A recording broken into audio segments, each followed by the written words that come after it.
Well, here we are. We're back again. We had a little bit of a delay. Me and Brittany were both sick, so we didn't really get to release our last video, which would have been 2 weeks. Was it? Yeah, it would have been 2 weeks ago. Yep. Yeah, because we were both sick. So unfortunately, we weren't able to get our schedule. We had to miss a day, but it's gonna happen. Life. But yeah, life. But anyways, we're here. This is episode 8. Texas Chainsaw Massacre 2003 remake. This is probably one of the best examples of a perfect remake. Might be controversial when I say that, because if there's a lot of people that are diehard fans, there's a lot of people that hate this remake. I don't know why. It was done really well. The actors, the cast, everything about it, the scenes, the way it was shot, some of the cinematography was masterfully done. It's disgusting. It's absolutely disgusting. It's amazing. I gotta say, this was probably the first big, I shouldn't say big, but it was like one of my first, oh my god, what am I watching moments, before the Saws. This would have been right before the Saws started getting popular, like Hostel, the really uncomfortable ones. The irony is, me and Sean were talking about future installments, and we're definitely going to do a list of the ones that made us feel most uncomfortable, and by us I mean me, because I'm pretty sure nothing really no, nothing really makes me uncomfortable. Not really. But I Spit on Your Grave makes me really uncomfortable, but for some reason I still watch that. I watched it my last run home when I was sick on the couch, and the wife's like, "Why are you watching this again? This is like a one and done kind of movie. You watch it once and that's it. You don't watch it again. You move on." Exactly. Yeah, I just like watching the way she tortures and fucks the guys up after. It's a revenge movie, right? But she has she goes on a little mission, obviously. You've seen those, eh? Have you seen any of them? Yes, I have. Yeah, I have. Whereas right after this movie came out in 2003, Texas Chainsaw the remake, that's when things, I don't want to say they're bad, but that's when it was all about the blood and the really making people uncomfortable without having a good storyline. Yes, yeah. Obviously, this case, it's a recycled storyline because it's a remake, but they do a badass job of retelling the story. Featuring Jessica Biel. I can't stop laughing because what's going on in the background? Is he crying? You can't hear him? Oh, sorry, everyone. We have a co-host today. His name's Fenwick, and he's a huge suck.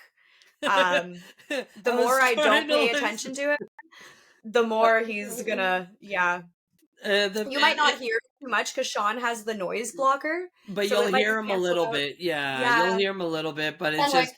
I'm trying to listen to what you're saying, but it's just funny listening to him cry in the background. Fenwick, look, bud. Over here, bud. That's Fenwick. So, anyways, go ahead. While we're talking about Fenwick, he actually loves watching movies. He loves these kind of movies, so he's very reactive to very loud noises. Okay. We're watching something, someone knocks on the door in a movie, you bet he's running to the door. Yeah, my dogs do that too. I'll, hold on. Bye, Fenwick. Thanks for joining us today, bud. Thanks for coming out. Have a good one. There we go. I'll probably leave this part in the video anyways. Okay, so back to it. Brittany, go ahead. Take it away. Yeah, so, this one was just, it was probably my first gut punch. It was the first time, I watched something, and it was like, what am I watching? This is horrific. This is terrifying. I was probably 10 years old. 2003, we would have been 9, so that would make sense. You know what? Actually, it's kind of funny because this was my first Texas Chainsaw Massacre movie I seen, I think. I think I might have seen part 2 first. Part 2 is... I think it took place in the 80s, but I think it was the 80s. The second one is more of a slapstick comedy horror. But I do know I seen this one. I remember watching this one when I was really young. I think I watched it when it first came out. I can't quite remember if I seen this one first. It's hard to say, but I know the original from 74 I watched later on. I never watched that one. I did see this one before the original, but I think I seen part 2 before I seen this one. Yep. I can't quite remember. I was so young. I can assure you, this was my first taste of the franchise. This was the Okay, first, cool. and because of that, the original doesn't. I don't know. For me, it's this one. It's this, the prequel and this one. Yeah, yeah, Um, but of course, we already talked about how much of a nostalgic father I have. So he definitely yeah, educated yeah, me yeah. on what the Texas Chainsaw did when it came out in the 80s. Like it was, or late 70s, I think it was. The Yeah, the original original. 74. Yeah, So he definitely, if you're gonna watch these, you have to at least watch those. Like, yeah, yeah. that's how I was raised. The Definitely uncomfortable. Yeah, it takes honestly for the style of the original, it takes a different taste of person. Like it's a very uncomfortable. It's one of Yep. those movies that you watch and you feel dirty after watching it. You got to shower Yes. after watching, just Yes. because the way it was shot, the way they did it, and it was, Yep. it's obviously back in the day in the 70s when that came out. Like it's Yep. hailed as one of the great, and it is, in my opinion, it's in the top Yep. five, maybe top 10, maybe top 5 greatest horror classics of all time because of what it accomplished, what it started. There was nothing really before this. Pretty sure it's in our list. Yeah. It's later on Yeah, down, if I'm not mistaken. I got it in my list for it for a Of course reason. you do. I got him in my Yep. top 10. We're gonna review that one as well. But Yep. like there was this, and then there was Halloween 4 years later, and before Yep. that, there was, I think, the original Amityville Horror and Psycho. But before Yep. that, there was nothing, right? So Yep. it started a fucking big chain of, Absolutely. Freddy and Jason and Michael and Yep. so. Yep. You're not But yeah, wrong. And if we think about like the franchise as a whole, which I'm sure we will cover the majority of these movies, because like once we start talking about our favorites, we will try to finish a complete franchise. We at least they deserve it, right? yes, Um yep. when it comes to comparing a sequel, I would say the next sequel that is, I don't want to say better than the original because that's super controversial, but to me it is because I watched that first. So Yeah, like I'm not acknowledging that the original would have been the ones in the 70s, but like this is pretty OG to me because this would have been my first yeah, taste of the yeah, franchise. yeah. And that would be the same for Hills Have Eyes. That is a The remake fucking was the first one badass you yeah. remake. Yeah, it is. And that was the That's first one another I saw out of that franchise. And I don't know, it's not to discredit what the original did because of course they have their own fan base and you can't have a remake without the OG. But No, but that's another perfect example of it was uncomfortable. the remake, the Hills Have Eyes remake is actually, like, when I first watched it, I remember, Yep. oh, I'm going to mention my sister. She's going to be listening. She wanted to be featured in this episode, I not was this about to episode. say that. We're going to revisit this again. Yes, we're we not going are. to be we're not going to be adding guests for the first little while. I'm not going to add any guests until I get a better better program, better computer. We could Once, promise you it's yeah, not you guys, it's our technology. yeah, That it's not facts. it's not working out the greatest. Like it's not as good as I want it to be. Yep. But it's gonna get You there guys don't eventually see over this time. right now, but Sean's actually talking to Blur because he Yeah, can't see me right now. I can't really see her, but when I record the video is fine. Like you can see, you'll see when it's uploaded. But yeah, Yep. anyways, back to my sister. Yeah, so she's gonna be featured in this when we redo it in the future when I have a better computer. I'm also getting Starlink. That's gonna be that's the fastest internet in the world. So we're not gonna have any of these technical logical problems. But yeah, I remember first watching The Hills Have Eyes with my sister, my mom, Of and my course. sister. We had to turn it off because my sister started crying because of the rape scene. It's I was, uncomfortable. I think I was about 11, 10 or 11, maybe. So what did you do? Yeah. You decided to fucking walk the DVD across the street and make your classmates watch it then? Because that's the first time I ever watched it. Yeah, that was a movie that I shared in Yeah, Ms. Gammon's class. I remember Yeah, that. I Yeah. was fucking traumatized. I was probably 11 or 12 years old. Like, I probably had just gotten over Texas Chainsaw. Yeah. And then, yeah, you come into class one day slapping me in the face with this, but 90% of the movies you love is because of this guy. Probably. you're not wrong. You are not wrong. I love movies of all sorts, but Yeah. when it comes to horror, I do have to say it's you. 100%. Like, Yeah. you were the one who exposed me to horror. Like, I probably have a biased opinion because of you, like, but Yeah. it works, and here we are today. Here we are. That's Um, that's so exactly as what we I was. mentioned, this one Yeah. would have been in 2003. We were 9 years old. Yeah. Before we get into it, I just do want to talk. We talk about movie openers all the time. We've talked about Scream having a phenomenal Yeah. movie opener. We've talked about Jaws having. To me, this one has a pretty. The way it's so eerie and it's just documentary style open. It's found footage. Like it's This little it's naive 10-year-old was. I don't know if Google existed back then, but if there was, I was probably Googling like Texas Chainsaw Massacre 2003 facts. Is this real life in our computer lab when we were in freaking elementary school? When we weren't watching bad music videos. I remember that was a thing. Yeah. I remember that. Good times. Notable characters would be Jessica Biel and her crop top. White tank top and her jeans and her cowboy hat, and then she falls in a pit of water. Yeah, of course. She would be Erin. I can watch that all day. She does a pretty good job. Yeah, even aside from that, like obviously sex sells. Like obviously you're gonna, there's a post of white females in white tank tops. Look at the first Wrong Turn, white female in a white tank top. Yep. It's a trend, but no, the whole cast is phenomenal. The whole cast, the actors, and then obviously I'm going to say the guy that played Texas Chainsaw Massacre, Leatherface. I met him at the Comic-Con. He did, he played this one, and he played in the beginning. I love the look of him in this. I think he's the most scary and he's the most brutal. He is. Out of all of them, he's more terrifying than the one from the '74 version. He's a lot bigger and broader, and he's he's a beast. Yeah, he's more of a beast. He's a beast. More grotesque in this. More, he's more of a fucking shit brick house. Yep, 100%. It would almost be like casting like someone thin for like Hellboy or something in lieu of Ron Perlman, because like Ron Perlman was built like a tank, like what I mean. He has that. I don't want to call them monsters by any mean, because like beasts, but like they have that beast appearance. I'm pretty sure Ron Perlman was actually Beast in Beauty and the Beast. I could be completely wrong though. It would be fitting. That would make sense. So yeah, it's Jessica Biel as Erin. You literally just said the actress's name that plays Pepper not too long ago.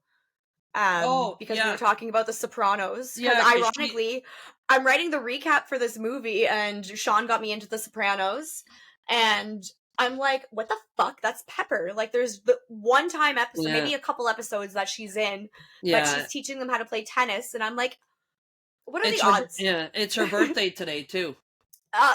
Also, happy birthday. You'll probably never hear this, but happy birthday. I'm gonna check the actress's name. The other characters too, and I'll obviously save the best one for last, and Sean knows who I'm insinuating here, but we have Jessica Biel as Erin, Jonathan Tucker as Morgan. Jonathan Tucker, he's been in a few really good movies I like. I know Hostage with Bruce Willis. He plays one of the bad guys, and he does a really good job. Complete opposite character to what he plays in this one. He's kind of the goofy nerd character in this one. The gentleman that you met, I do not want to butcher his name, but it's Andrew Bernarski. Oh my goodness, okay. Erica Learson played Pepper. That's her name? Okay, cool. I was just trying to look it up. Yeah, and I also have good internet apparently. Yeah. My internet's being a towel. That's why I'm getting Starlink, because my internet's a towel, and I don't know, it's 2024, but for some reason my internet's still slow, which is mind-boggling. Anyways, continue. You ironically mentioned Wrong Turn earlier, and Erica Learson, who plays Pepper, is actually in Wrong Turn too. Oh, Um, I didn't know that. There you yep, go. That's cool. I didn't, she is. because I don't really care about any film past the first one. The second one was not bad. I like Henry It's Rollins. entertaining. It's It's entertaining, but entertaining. after that, it's a giant cheese fest of Wow, there's even some incest and spots in the second one where it's like, what yeah, is it's happening here? cheesiest, incest, weird, gross. Anyways, continue. Really, the other only notable characters here that have names would be the two boys of the group, Andy and Kemper. Kemper played by Eric Belfour, and that would be Aaron's boyfriend. And then Mike Vogel is played by Andy. Oh, And then last but not least, the I hitchhiker. scrolled too far. No, Arlie Ermy. Oh, Arlie Ermy. Yeah. I don't know why. Yeah, you know what? I don't know why I didn't think of that. I find he's more honestly. He's the main villain. He is more terrifying than Leatherface. 100%. As we mentioned in Jaws, is it the shark who that's all it knows, or is it the mayor who knew better? Yeah, Just like this guy. Yes. In theory, Leatherface, that's all he knew. That's what he grew up around. Like that's like, not to justify it, but like that's the life he was taught. Yeah. By these people, right? I was gonna say, sorry to cut you off. Did you know there was two people that played Leatherface in this? No, I did not. So the first guy that played Leatherface, he did the one kill. He did the Kemper kill where he hit some. Gunnar Henderson? And I don't know why I just randomly know that. Gunnar Hansen, sorry. He's the guy that played Leatherface in the original from 74, and he also played him in the 3D one.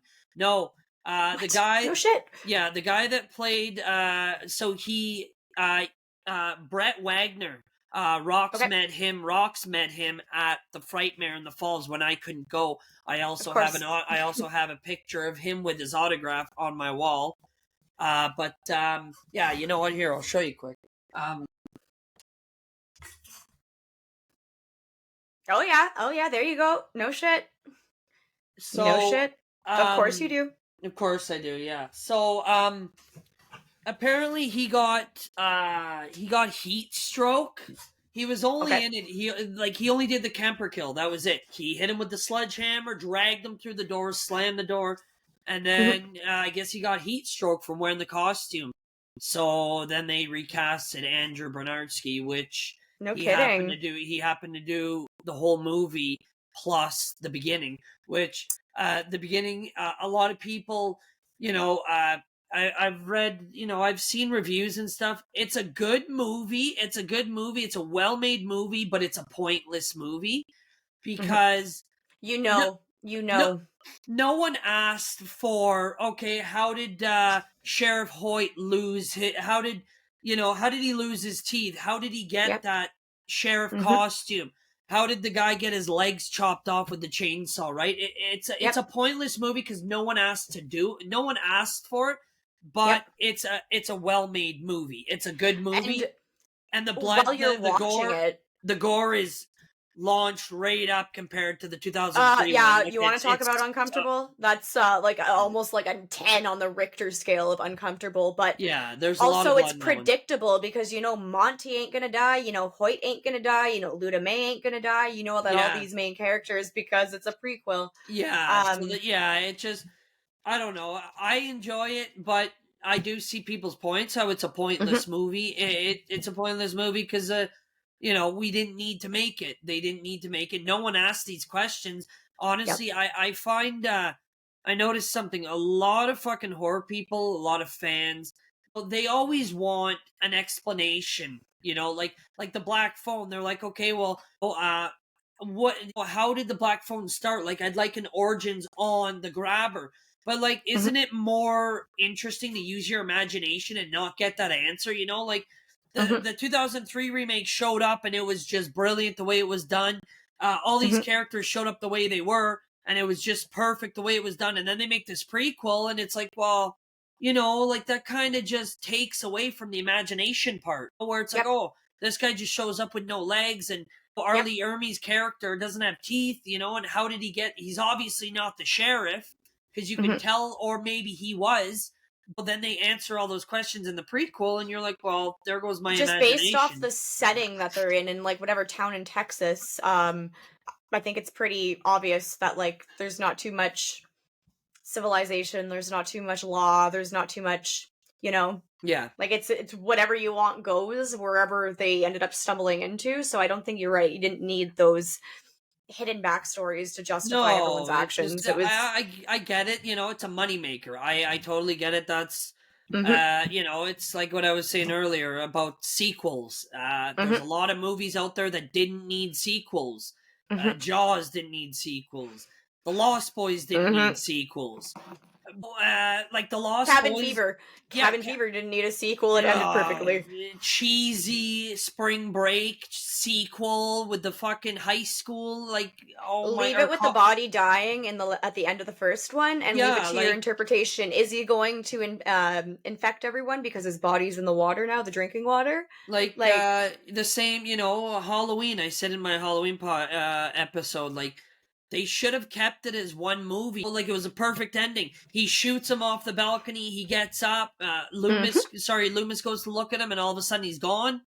And then it mhm, just has these little camera shots of everywhere in the neighborhood. Like, mhm. I get it. I love Michael Myers. It's a moneymaker. That's how Hollywood is. But you can't do the same thing twice. No, It's you and can't. expect the same results. No, you can't, Some man. people are gonna love it more. Some people are gonna hate it more. That's just the way she goes. Like even Jurassic Park. Like the first one is hailed as one of the greatest movies of all time. The second one is good, but it's not Mhm, nearly like Sam Neill didn't even come back for the second one. Neither mhm. did Laura Dern, right? So, but But yeah, I'm gonna throw anyways, something at you. You have aliens, and then you have Alien, and then Aliens. yes, The latter is the better one. and you have Terminator and Terminator 2 Judgment Day, which is probably the greatest action film of all time, and it's a sequel. But and Mhm. Godfather 2, but it doesn't happen very often. Very Evil Dead rare. Very Evil rare. Dead Shrek 2. 2. I'm Oh. still a stan for Shrek 2, just saying. But yeah, Um, it doesn't happen very often. It's, but 100%. especially when you We do. talked about Final Destination last week, and when it comes to, obviously, there's a million kills in this franchise, but what's the one that holds the most value? Number 2, the car crash The scene. car, yeah, the highway collision, Planes, yes. accidents happens with planes, bridges collapse. I guess I've never really heard of anything happening at NASCAR to the extent of the fourth movie, but sure. I mean, the Yeah, same thing as the roller coaster in the third, but guess what happens often? yeah, Accidents, car yeah. accidents. Guess Vehicle what you see on accidents, the road exactly, often, exactly. especially in Ontario? Fucking logging trucks. Yeah. So, you know, Yeah, but no, it's the odd time a sequel will surpass, but the worst thing is when they start making more than two. yeah. There's no other good Terminator film past the second one. Some I'm people trying like to think of a good example of like a third installment being good. that's what, like, So, Friday the 13th. Part 4 is the best out of the whole franchise in my opinion. Some people will say 6.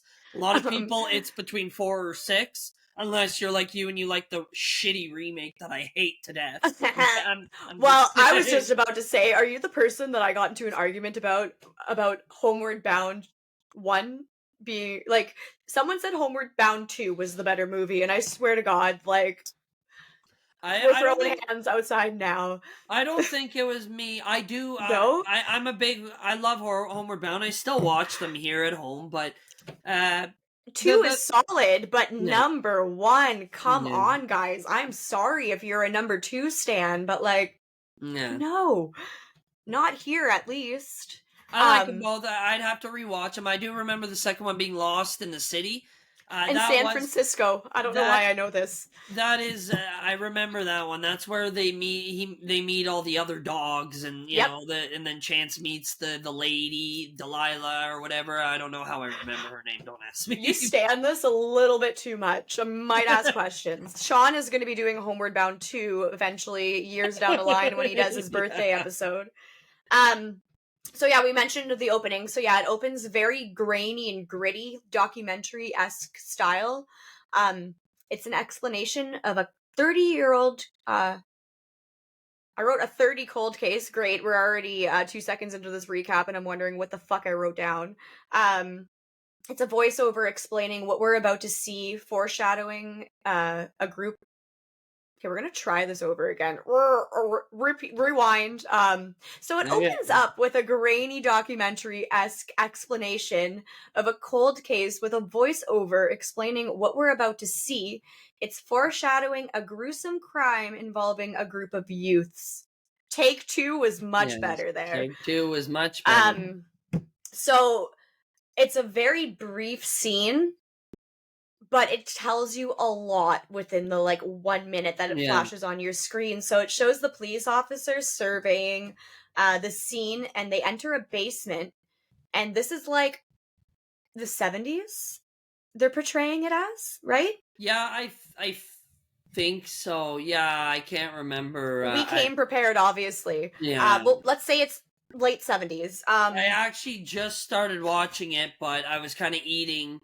It's definitely, yeah. I think it's 70s or 80s. Yeah, I'm no, we're rolling with that. You know what? It's a remake from the original from 74, so it would make sense that it would be the 70s. Okay, we're rolling with that. We're rolling with that. So these police officers, they're not equipped like our police officers nowadays. So does he even have a flashlight? I think he has like a crappy flashlight, eh? Yeah. And he's walking downstairs, and I'm a big true crime girl, so I know exactly how the recording styles are, but it's very grainy, it's very old school. They did a very good job of portraying an old found footage tape, like you mentioned. Yeah. Black and white. It was gray, black, white, and gray. Right? Yeah, exactly. Yeah. So while he's walking into the basement, he's taking notes of the crime scene, and you see these scratch marks on the side of the wall, and it actually shows a fingernail embedded. Yeah. It shows a clot of hair, and they call this crime the Texas Chainsaw Massacre. And then you don't see anything fishy happening yet when it comes to this police officer. It's we'll revisit this later. Yeah. I believe it does a great job of that famous Texas Chainsaw camera flash, light bulb flicker. Yeah, it's like a it's very uncomfortable. Very uncomfortable. Like nails on a chalkboard. Exactly. Yeah. So we now get to meet the youths in question. They're a group of teenagers, ? They don't look like teenagers. This is some Grease shit. Yeah. I could definitely tell they ain't youths. I don't know what definitely a youth in their is identified 20s, as back then. Yeah. Definitely in their late 20s. So it's quickly established that Erin, who is Jessica Biel, and Kemper are dating. We find out along the way that he's proposing and she's pregnant. I caught it during the dialogue. She's pregnant? Really? Oh, she's not smoking the doobie. She ain't smoking the doobie. Yeah. I think she's pregnant. Oh, so this is a theory. This is my theory. Okay. I think I might have read something before about her being pregnant. I could be wrong, but I always took it in as she was pregnant. You could be right. I mean, How do we feel about this? I don't know. Now I'm going to be thinking about this. Now I'm thinking about this. Okay, take that part with a grain of salt. So they're driving down the road. There are a couple. It establishes that they're a couple, and we'll leave it at that. I put, which is insinuated in the scene when she passes on the joint. But I guess, not everyone wants to smoke a doobie, Brittany. That's my bad. Yeah. It could be, it's a good theory. I mean, I don't see why, why there's no, right? Sorry, I guess. Yeah. Andy and Pepper are introduced. Andy is Erin, Kemper, and Morgan, who we're about to meet's friend. Pepper was a hitchhiker they recently picked up. Young love, I wrote. And we have Morgan, the fifth wheeler, now that Pepper has joined the equation. Yeah. I love Morgan. I love his character. I love the awkwardness. I love the goofiness. I just watched The Ruins. He's in The Ruins. Oh, yeah. I knew this. I definitely knew this, yes. And he's in Pulse. I watched those on my last time home, too. Pulse is with the internet ghosts. As, my girlfriend... No, how would it... Rox's brother's girlfriend, so I don't know what she would be to me. My sister-in-law is no. I call Ryan's girlfriend my sister-in-law, but I Yeah, mean, so she called it the Internet Ghost, but anyways, that's a movie we'll visit. That's a good hidden gem. and it's bothering me a lot because I know that he's in Hostages because that's something I loved that movie growing up. I Yeah, can't remember what else he's in, but he's in something else that's very like I've watched a lot. yeah, he's in quite a few horror movies. Mhm. Like not low budget, but not big horror movie. Like this is probably the biggest one he was in, but he's in hidden like hidden gems. Anyways, yeah, Hostage of you. I was hoping you were going to keep going, so I awkwardly looked at IMDb to see exactly what he was in. that's all good. So we'll get to that after. Yep. This movie definitely ruined Sweet Home Alabama for me. I think about what's about to happen every single time I hear Sweet Home Alabama. It takes me back to Yeah. this movie. That was a perfect intro. It was. It really to was. introduce the cast. You know, you got the They're everyone. going to Leonard Skinner. So I was gonna say, I was trying to look at the beginning. Now, was that them on the beach swinging with the Tarzan swing? And I think so. I was under the impression, yes. I was just trying to think of that when I was just watching it. I'm like, was that them or was that I'm just pretty sure random them teens passing by? Yeah, and then they were passing God. by. But anyways, that was a good We're opening. like 10 minutes in and we're already second guessing ourselves. This is going great, guys. Yeah. So yeah, they're on their way to see a Leonard Skinner concert. They may be lugging around a large quantity of weed, and Aaron was not a fan of that fact. I wrote that down. Yep. Okay. So this is where shit starts to get a little intense. They see the girl walking along the side of the road, and they decide to pick her up. She is obviously in distress and doesn't really want to acknowledge the group, but Aaron insists on helping her, and her and Pepper comfort her and lead her into the van. This girl is filthy, which is kind of justified because the road is pretty dusty. Yeah. But, like, the more you look at her, the more you kind of start picking up. She's whispering to herself. Her eyes are swollen from crying, showing obvious signs of discomfort. So am I while I'm watching this movie. Yeah. And our group is just fucking staring at her like she's E.T. And that little kid brought him to school to, like, present. Like, everyone's just, like, looking at her. Yeah. It keeps saying, she starts saying, you gotta get away, I want to go home. Yeah, and then, like, her voice even, this actress did an amazing job. Oh, yeah. She was, like, hoarsely saying, like, you're going the wrong way. Like, stop. She was, she was really She's good. seen some shit. Yeah, the actress that played this girl was really good for 100%. for the 15 minutes she was on screen. Like, yeah, for sure. I got goosebumps. I remember just seeing her, like, oh my god. Well, I feel like, too, when you read it online, like, this movie is, because there's so many Texas Chainsaw Massacres, it's the one where the hitchhiker pulls the gun out and from insert area here and shoots herself in the head, right? Like, this one's very notorious for that kill. Yeah, So yeah, she starts crying that we're going the wrong way and tries to stop the van. It doesn't work. She says she won't go back there. He's a bad man. And she grabs a gun from a place a gun should never go. Yep. That thing was loaded. Not too sure why we're sticking it in there when it's loaded. And she shoots herself right in front of them. In the van. I'm confused at how she even managed to put a gun there in the first place. I couldn't fucking tell you. Like, couldn't fucking tell you. I don't think. I don't even want to know. Don't even want to know. I don't think a woman can shove. I mean, I can't. I mean, babies come out of there, so I mean, like, biologically, probably, but like, please do not try this at home. Yeah. Warning. So, this action shot of the kill, I remember. I don't know how, but I remember watching the behind the scenes to this. And, like, it showed the way that they got the one shot of, like, going through the hole. Going like, through, straight through the back glass. So, obviously, our crew, they all get out of the van. Some are crying, some are puking, some are screaming. Pretty rational reaction. Yeah. They all decide to keep driving and stop at the next building that they find. They come across an old gas station, and we all know we do not stop at old creepy gas stations, right? Like, please do not, just keep going. That's It's full. sorry, before Go you ahead. get, Go but ahead. that's one thing about this movie is there's a lot of cliche decisions, but I would not classify her as one of my favorite final girls. no, Not too but sure how she got out. yeah, but in like in a horror movie, if you make the right decisions, the movie would be done in 5 minutes. So You're not you have wrong. you have to find an even balance between making stupid Yes. decisions and making the movie But I last. mean, do I blame her? Like, I mean, she eventually will get to that, but like, she ends up seeing some pretty devastating shit that happens to her man Yeah, in a very fucked up yeah, way. yeah, So, like, I don't blame the girl, you know. yeah, yeah, Um.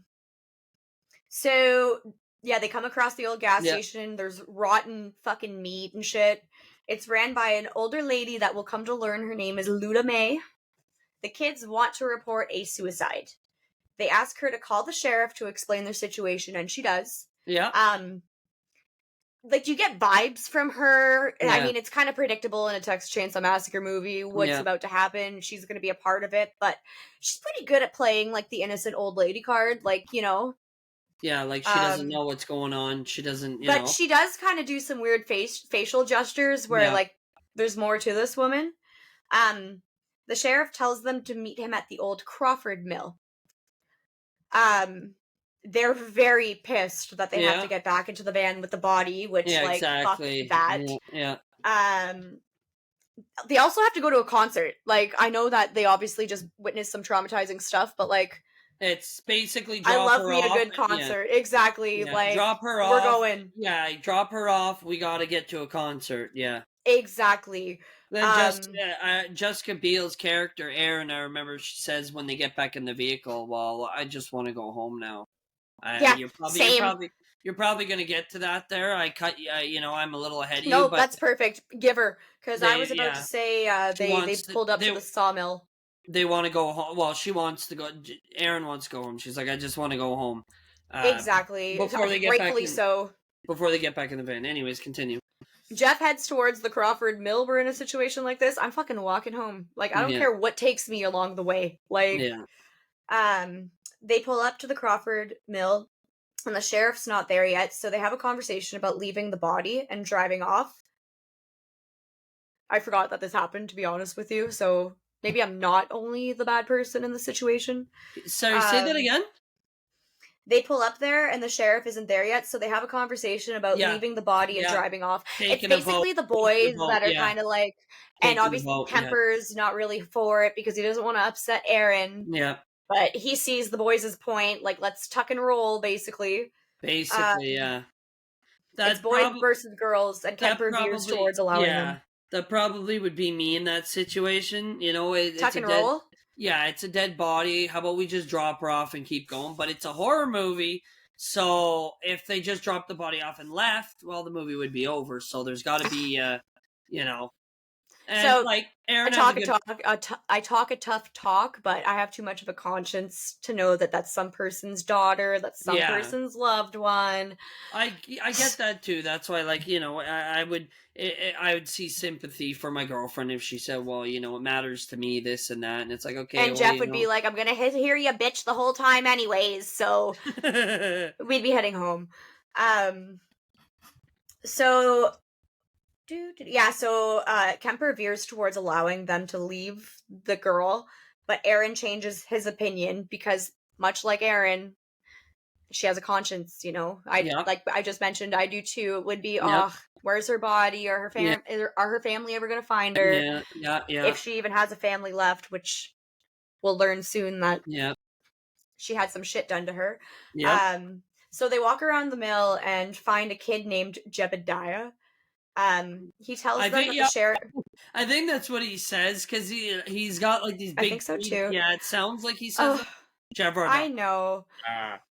And Jebediah ends up being what they name Leatherface in the 2013 one Oh that you don't like. shit! Oh Yeah, wow, I I remember I that. didn't I did not know that. I'm pretty sure, at least. I'm pretty sure. You know Um, what? It's not. I'm gonna cut. I'm gonna pause for a minute yeah. here. It's not that I don't like that one. it's a well decent made movie. They make a It's lot of just stupid choices in it. and it's just another it's just another Texas Chainsaw Massacre reboot. And clearly there's the one thing that really boggled me was that there's 4 kids or 6 kids all from an insane asylum, and there's one kid that has Oh no, the other one, the first one before that. oh The one with Alexandra Daddario. oh yeah, no, I didn't know. You know what? No, That one, like, I like that one. there's you know what? There's a time gap in that. I don't know if you've ever noticed, but Yes, I know. this is supposed to I take know. 40 years later, and Andrea and Dario or whatever her name is, Yep. she's got to be the greatest 40-looking-year-old I've ever seen in my life. You I know, know. it's just so odd and weird. There's like a Yes, you're big not time wrong. gap, and it's and anytime you try to make a movie 3D, And I'm pretty sure they even have like iPhones and shit in that one, if I'm not mistaken. and I can't remember if yes, they do, eh? they do. Yes, they do. Yes, they do. Yes, they do. That's another I thing. thought so. Yeah, they Yeah, do. because one of the cops, he's FaceTiming Yes. when the people at the cop shop Yeah. watch him get like dragged off screen or something. That's what I'm like. There's just a lot of things done in it that are and, Yep. and you know what, Gunnar Hansen played Leatherface in the original from '74. They brought him back for this one. Good, that's cool, but there was a lot of silly decisions. Like there's a I like time. how Mosley is he plays someone. Bill Mosley plays someone in the Alexandra Daddario one. Oh, does he play in that one too? Because he Yeah, plays he in the plays. second one. He plays Chop Top in the second one. So it's not. I don't know if it's Chop Top that he plays, but I think he plays the father of the household when they're showing everything like continuing on from the Okay. first movie, because I think that's where this one starts Yeah, off. so It's it from the cuts first off from movie. the first one. Yeah. Sally Yes. just escaped, and then the cops come in to rush. Yeah. Yeah. Yeah, so Bill Mosley is one of the people who are shooting at the cops and the angry mob. But I can't Yes, remember you're which right. character he's You're right. portraying. Yeah, you're right. Yeah. I think he's doing it to honor someone who passed away and couldn't come back to refilm it. I could be wrong. Because me and Rox went to see that in theaters. It's been a Oh while my since god, I've so did me and watched it. Ashley and Jeff. Yeah, Oh totally. yeah. Yeah. Yeah, I've only watched it once or In twice. 3D.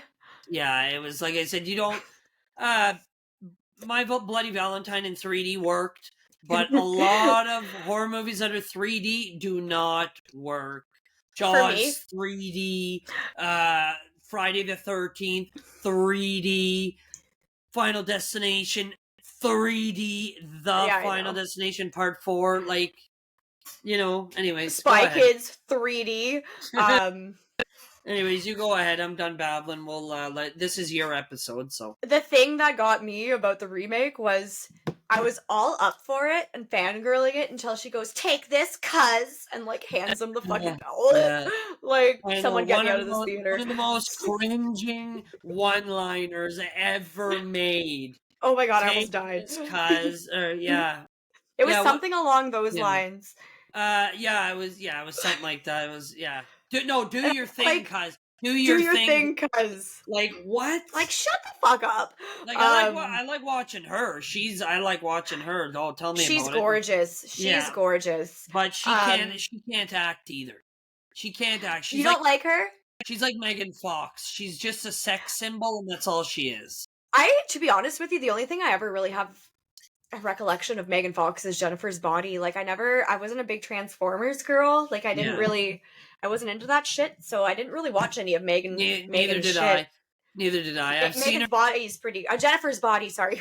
Awkward. Jennifer's Body. Jennifer's Body is actually a pretty solid movie. That's not a bad movie, no. But it's different. Yeah. It's a different kind of possession movie. Yeah. So I'm a very handsy talker, and I scrolled all the way up. So give me 1 second. That's okay. That's all good.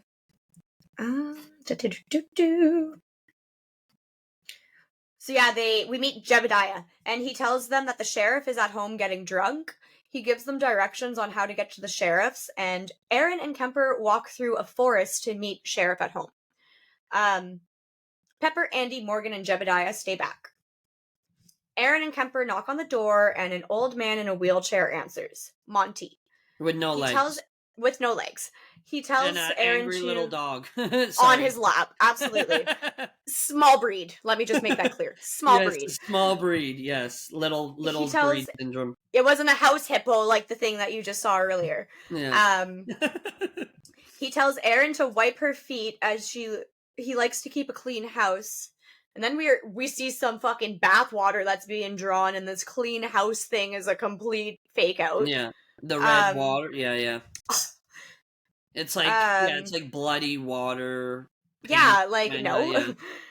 He only lets Aaron inside, and he dials the phone to call the sheriff, who just rolled up on the gang, spitting his chewing tobacco everywhere. Aaron helps Monty out as he tries to empty his catheter bag into the toilet, and gropes Aaron as she tries to help her. Yeah. As she tries to help him. Sorry. And you see this shadowy figure walk by as this like cringing, high pitched sound effect plays in the background. Yeah. Kemper enters the house because Aaron hasn't come back yet. The gang is trying to explain to the sheriff what happened, and he makes some gestures and comments towards the dead body. Yeah. In the van. Yeah. You just learned his character, like that's, and he plays it beautifully. Arlie Ermey's performance is unbelievable. Like that's what I wrote. It's cringy, so damn cringy, but like his acting, wow. He's more terrifying. He's the most terrifying villain in this movie. Like he's unbelievable, man. And every movie that guy is in, regardless, he was a very good actor. You know, the villain. Like, did he ever play a good role to your knowledge? Because like, he's a fucking fantastic villain. Yeah, you know what? I don't. You know, I've seen him in a few movies. This Full Metal Jacket, and you know, he's always a dickhead or a villain. He's not really. He does a very good job at it. Yeah, he's very good. You know, but yeah, continue. So there's a lot of back and forth within like this. You see Aaron and Kemper, and then you see the gang, and then Aaron and Kemper. Seeing the scene. Exactly. Kemper is but I think it's to paint the fact that like Leatherface isn't with the gang, and the sheriff isn't with Aaron and Kemper. Like it's to kind of put everyone at the proper places here. Yep. Kemper is looking for Aaron and comes across a room with a TV playing cartoons, and he just for a second stops and kind of looks at it. And he gets bludgeoned and dragged by a mask-wearing quarterback-built person, is what I wrote. Nice. Aaron heard something. Yeah. And that was Brett Wagner. There you go. That was Brett Wagner, and then he slams He's door. He's a big boy, too. I guess after that, he got heat stroke, and they had to cast a new person. Which they must be similar builds, though, because I never knew this until you just told me Andrew's a big guy. I met him. I do have a picture of Rox on my wall with Brett Wagner in his Leatherface costume. She's bending down, but he's like tall or enough. Do they like stuff him up to like be that big? Because I know that Andrew is built that big because I've seen some of his behind the scenes interviews. No, but I don't really know about Brett Wagner. Okay, yeah. He's pretty. I mean, she's bending over, but he's pretty big. He was in Sons of Anarchy as well. He's a big dude too. Who was he in Sons of Anarchy? He was a biker. Okay. He's also in the Crazies. He's got a good. He's got a decent career list of movies and shows. But no, he's big dude too. He's like 6'4" or 6'3". But Andrew Benarski's a big heavy set guy too. So. Yeah, because I remember, like, is he a wrestler? Because, like, you could have fooled me if he wasn't. He looks like he's, like, built like a wrestler. No, jacked.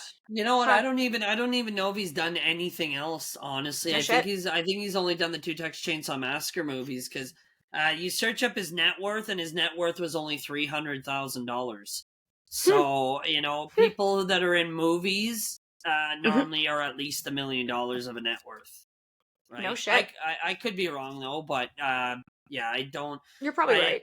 I met him. He played Leatherface twice, and that's all he is to me. It's not like Kane Hodder, where Kane Hodder, I actually watched a documentary on his life, and I've watched other movies that he's played in. He's also played in video games, so anyways, but yeah, it's... No shit. Yeah. Anyways, go ahead. Absolutely.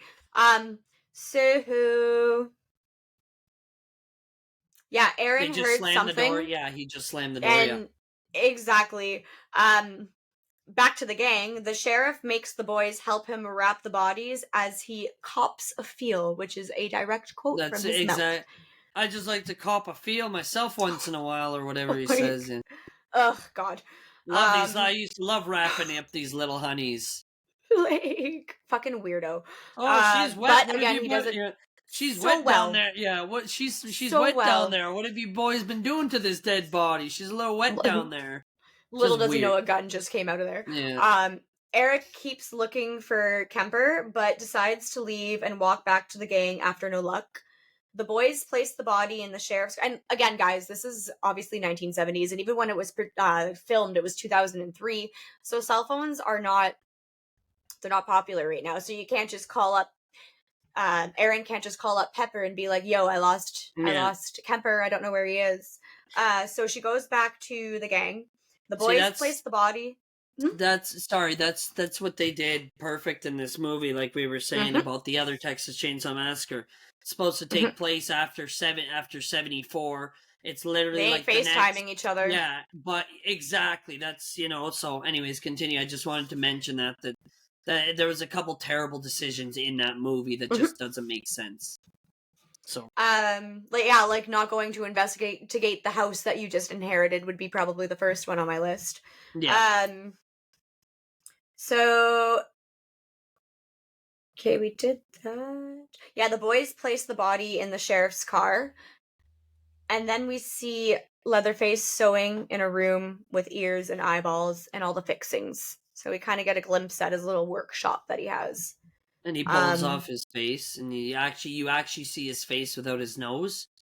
Do you like how I skipped that because I couldn't fucking sit through and watch it? Oh. Thank you for filling in the blanks. Okay. I have a hard time with that shit. And you seen it was Kemper's face too, and he's running it through the fucking the sewing kit, and then he rips off his face. Anyways, I'm not gonna get too much. I don't know if we got that far yet, because I didn't get to the part where he finds the bathtub with the no, I don't know if his face is off yet. I don't think his face is off yet. Hold that thought. Well, you said we've okay. You said we found him in his workshop, so I'm just saying. I think you just see him sewing something as I'm holding a fucking needle. I think you just see him sewing like a knitting needle. You see him sewing something in a room, but I don't think you get perception on what it is yet. Because then I have Aaron meets back up with them, but Kemper hasn't returned, so they all go looking. They hear a horn and follow the sound and come across a bunch of old cars. Pepper finds a jaw. Morgan gets his hand stuck in a vehicle. Just kidding, but he finds a jar with liquid in it, and it's preserving a picture of the hitchhiker and the family and her family. Yep. The horn was going off because someone lodged a branch in there. Obviously, someone lured him there. Yep. I think it was Jebediah to show them, like, get the fuck out of here. Yeah. Yeah. Right? Yeah, because he leaves, because earlier he runs away. Yeah, because he's trying to play with the body, and then, what's his name? Kind of gets... he just says, oh, get out of here, sick little mutant, and he runs away. But yeah, later on, you could be right. Yeah, he's trying to lure them, I think, maybe, because it wouldn't be anyone else. It wouldn't be anyone else, It wouldn't be anyone else. No one else is running around, Exactly. Because we see Leatherface. Yeah. We seen Leatherface in his workshop, and the sheriff drove away in his car. So exactly. So obviously they're very confused. I think I would be more creeped the fuck out than confused. But they keep looking for Kemper. They decide to split up again, and Aaron and Andy go back because it worked out great the first time that Aaron went to this house. Yep. So Aaron and Andy go back to the house while Morgan and Pepper go back to the van. So this is where I have Leatherface has Kemper's body in a bathtub. And he finds a ring in Kemper's pocket while he's preparing to butcher him. I think he still has his face on in this part. Yes. No, you're right. Okay. Yeah, you're right. Bless. He hangs him up, and then the ring falls out of his pocket, and we soon discover that he was actually going to propose because at Yep. the beginning, Jessica Biel made a A comment to him, comment. and he's like, "We will get you a ring someday," and she's like, "Yeah, I heard that before." And Mm-hmm. it was sweet when we seen that. We're like, "Oh, he actually had her a ring." It was kind of very like, "Oh, heartbroken." But Exactly. yeah, Exactly. Um, obviously, Leatherface is preparing to butcher him. yeah, Erin speaks to Monty because her and Andy got back to the house. Well, Andy sneaks in while Erin distracts Monty. Andy has a tire iron in his hand. He ends up going to the kitchen and he finds pantyhose and other miscellaneous meats hanging from the ceiling as an eye watches him from a hole in the yeah, wall.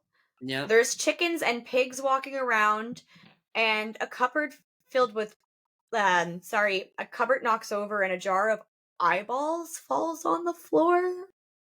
Okay. I don't know if you caught that, like a jar full of round things. Something fell on the floor. Yeah, I never paid Yeah. attention if it was eyeballs or not.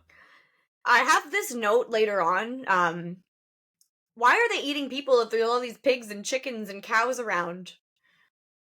Like, are Yeah, they bored? yeah. um Well, pigs eat everything. They'll eat people bones and stuff like that. So that yeah, might but be like what. why are the Hewitts eating people Yeah. when No. they could be eating the cows and the pigs Yeah. and the chickens? Yep. Like, Yep. No. No. people are Good point. Mm, vegetarian. good point. um So they're busted by Monty, who tells them, "You're so dead you don't even know it," as he summons Leatherface on them, who Yeah. comes busting through the door. He hits on the ground. He says, "Let's go, boy. It's Let's actually a go, boy. Let's pretty go." intense scene. Like, Yeah. you're like, oh. Yeah. It's Let's also go, followed up boy. by a Yeah. pretty solid chase scene. Yeah. The tire iron gets sawed, obviously. He's fighting off the chainsaw, kind of Yeah. cliche. It's one of the cliche things, like you mentioned. Erin gets away while Andy and Leatherface do the cliche sheets on a clothesline. Well, Yeah. they try to intervene. Um, Andy almost gets away, but his leg gets sliced at the knee, Yep. and he loses it. Yep. Um, Erin runs through the forest as Leatherface carries Andy over his shoulder back to the basement. And you'll learn that earlier on when we saw the film opening and someone had the scratch marks with a nail Yeah. embedded in. That's Andy. That's Andy. Yeah. You actually see it closes up to it. You see his fingers on the wall, and you see his nails break. Yeah. Oh Yeah. boy, Yeah. Yeah. whew. It's like hostile Achilles tendon shit. Yes. Yes. So Andy gets back to the van. Whoa. Erin gets back to the van and is panicked. I'm like, whoa, wait a minute here. She's freaking Pepper and Morgan out as she tries to start the car. The sheriff jumps scares to the driver's window, and she's happy to see the sheriff because she's not privy to everything that our gang just saw. She didn't see the Yeah. creepiness. She didn't meet Yeah. the sheriff yet. He tells her to calm down, and he sees the doobie on the dash, and he makes them get out. Andy, who's missing his leg, gets hooked up to a lift as Leatherface rubs salt on the wound and wraps it with meat paper. Yeah. Yeah. It's so disgusting and bloody and painful to watch. Yes. Yes. I felt for him. And again, think about it, when I say that this was one of the first horror movies I watched, like, I've watched a lot of horror movies. I've Yeah. talked about it. I grew up watching them, but this to me was just horrific because I'm not a fan of blood. I don't Yeah. I'm the person who blocks her ears to not hear like that stab, like the Yeah. Yeah. I don't like that shit. I don't like that shit. So when Yeah. I was watching this and you're seeing fingernails get ripped off and limbs get torn off and faces get sewn together, it was like, what am I doing? The Like, I was more questioning everything with my life in that moment. the more blood I see, the happier I am. So I Yeah, mean, there's a lot of people I know that are like that, and I don't know how the hell I grew up surrounding my life with you guys, but God. Candy Um, Carnage, Candy Carnage. That's what we call it, Candy Carnage. um, the rest of the gang are being treated as criminals by the sheriff. They're on the ground. They're basically eating dirt. Yep. And The he's girls are intimidating them. freaking. Yeah, The the girls are girls are fucking freaking. freaking. Yeah. And Morgan, he's not that kind of guy. Like, he's very timid. He's a very Yeah. timid kind of guy. Um there was also 2 other men with him previously, and where are they? Like, you know what I Yeah. mean? Yep. Yep. He's probably like, now I got to take care of these bitches. So yeah, they're being treated as criminals. They're on the ground intimidating them and will force their heads into the dirt, and he shoots literally right beside him. Like, Yeah. if he would Yeah, have I remember twitched, that. he would have capped, like, they would have got a headshot. Yep. Like, Yep. he takes Morgan into the van and gets him to recreate how the hitchhiker shot herself with a loaded gun. So obviously he's putting the clip in his mouth at this point. Yep. He aims the gun at the sheriff while Aaron tells him not to shoot, and Pepper tells him to. So he's getting good cop, bad copped. Like, he pulls the trigger, and it's a blank, which was a Yeah. test. The sheriff whips his gun out and makes Morgan get out of the van. Did you? Yeah. Did you? You forgot the part that fucking Morgan turns around and points the gun at the sheriff.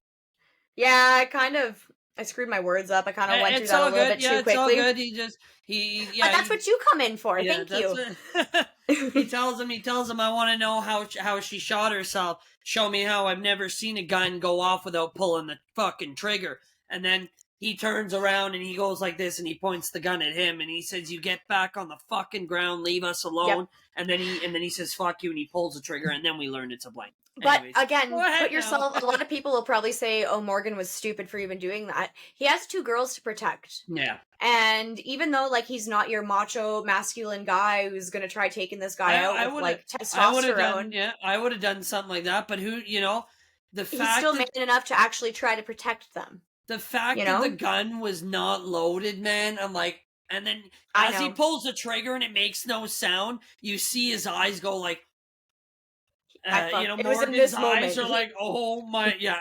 It was at this very moment he knew he fucked up, and then Sheriff White pulls out the real gun, loads it, and then points it to his face and says, "Oh, you just killed the fucking sheriff."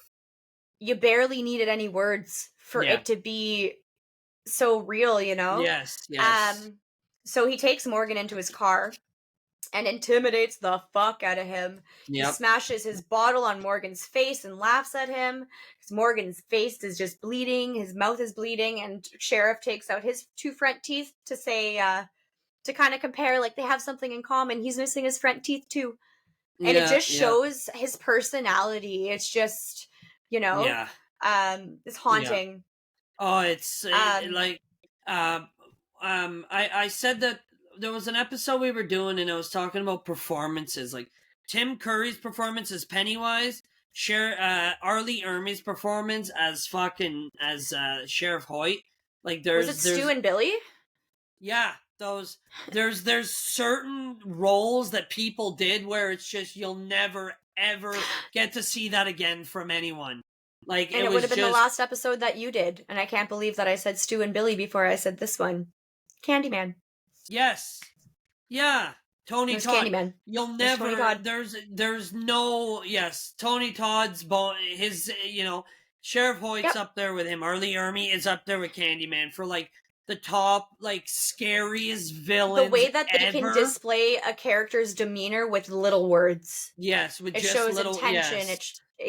It's like his performance. He should have got. You know what? It sucks because I was saying this in the Candyman episode. Horror movies do not get Academy Awards or Golden Globe Awards or anything.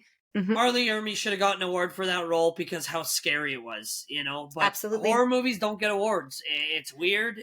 I don't understand why. Mm-hmm. It's because it's a different breed of movies. But Arlie Ermey's performance was unbelievable, and I would, next Halloween, he stole the show. Next Halloween party that I do, I want to dress up as him. As we were talking about earlier, you said that you didn't see a reason as to why they needed a prequel. I think he was the reason why they needed a prequel. They wanted more Sheriff Hoyt. They probably did want him back. They probably wanted more of him because he was such an icon in that movie. They're like, we need more of a story about him. Yep. Because in the prequel, it's all he is one of the main. Him. Yeah, it shows how he got the the badge. Yeah, and he's in it a lot more. So I mean, yep. I now that we're talking about this, like I don't know, I don't have anything to back this up with, but like I feel like Texas Chainsaw the beginning was probably a lot to do with him and his acting and what he brought to the table in this film. I would not disagree with you on that. That's probably the case. Obviously, well, it is, money as well, but and I don't think I think he passed away not too long after. I could be wrong about that, but I do know that he passed away. Yeah, no, I think he passed away about five, no, not shortly after. I think it's... No, it was, he had a nice little...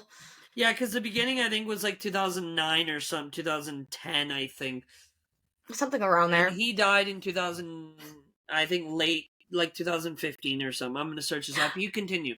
I do remember him passing. I do remember, I remember sharing that one, that's for sure. So Erin is trying to hotwire the van, and she exposes the fact that she was a baddie that spent her youth in juvie. Okay, so sorry, the beginning was 2006. Yep. I said 2008. I was... Oh my god. Yeah, 3 years after. That's crazy. And so it was a little bit... Oh, sorry. I thought you meant he died 3 years after that. Okay, hold on, I'll let you talk. Arlie Ermy died in 2018. I was close. I said 2015. Oh my god. Yeah. I thought it was a lot... Oh my god, I thought it was like... late 2000s. Like I thought 2010 is when he passed. It's all good. Yeah, no, good for him. Yeah, good for him. So the beginning was 3 years after the remake, so not even that long. And you know what? That's one thing that movies should do. Like when I said The Lost Boys. So the first one happened in the 80s.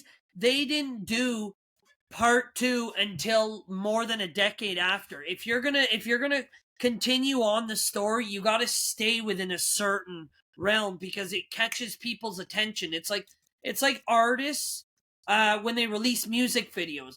Artists aren't going to release one music video and not release one for another 10 years. They're going to release one, they're going to release another one in 6 months, or they're going to release, you know what I mean?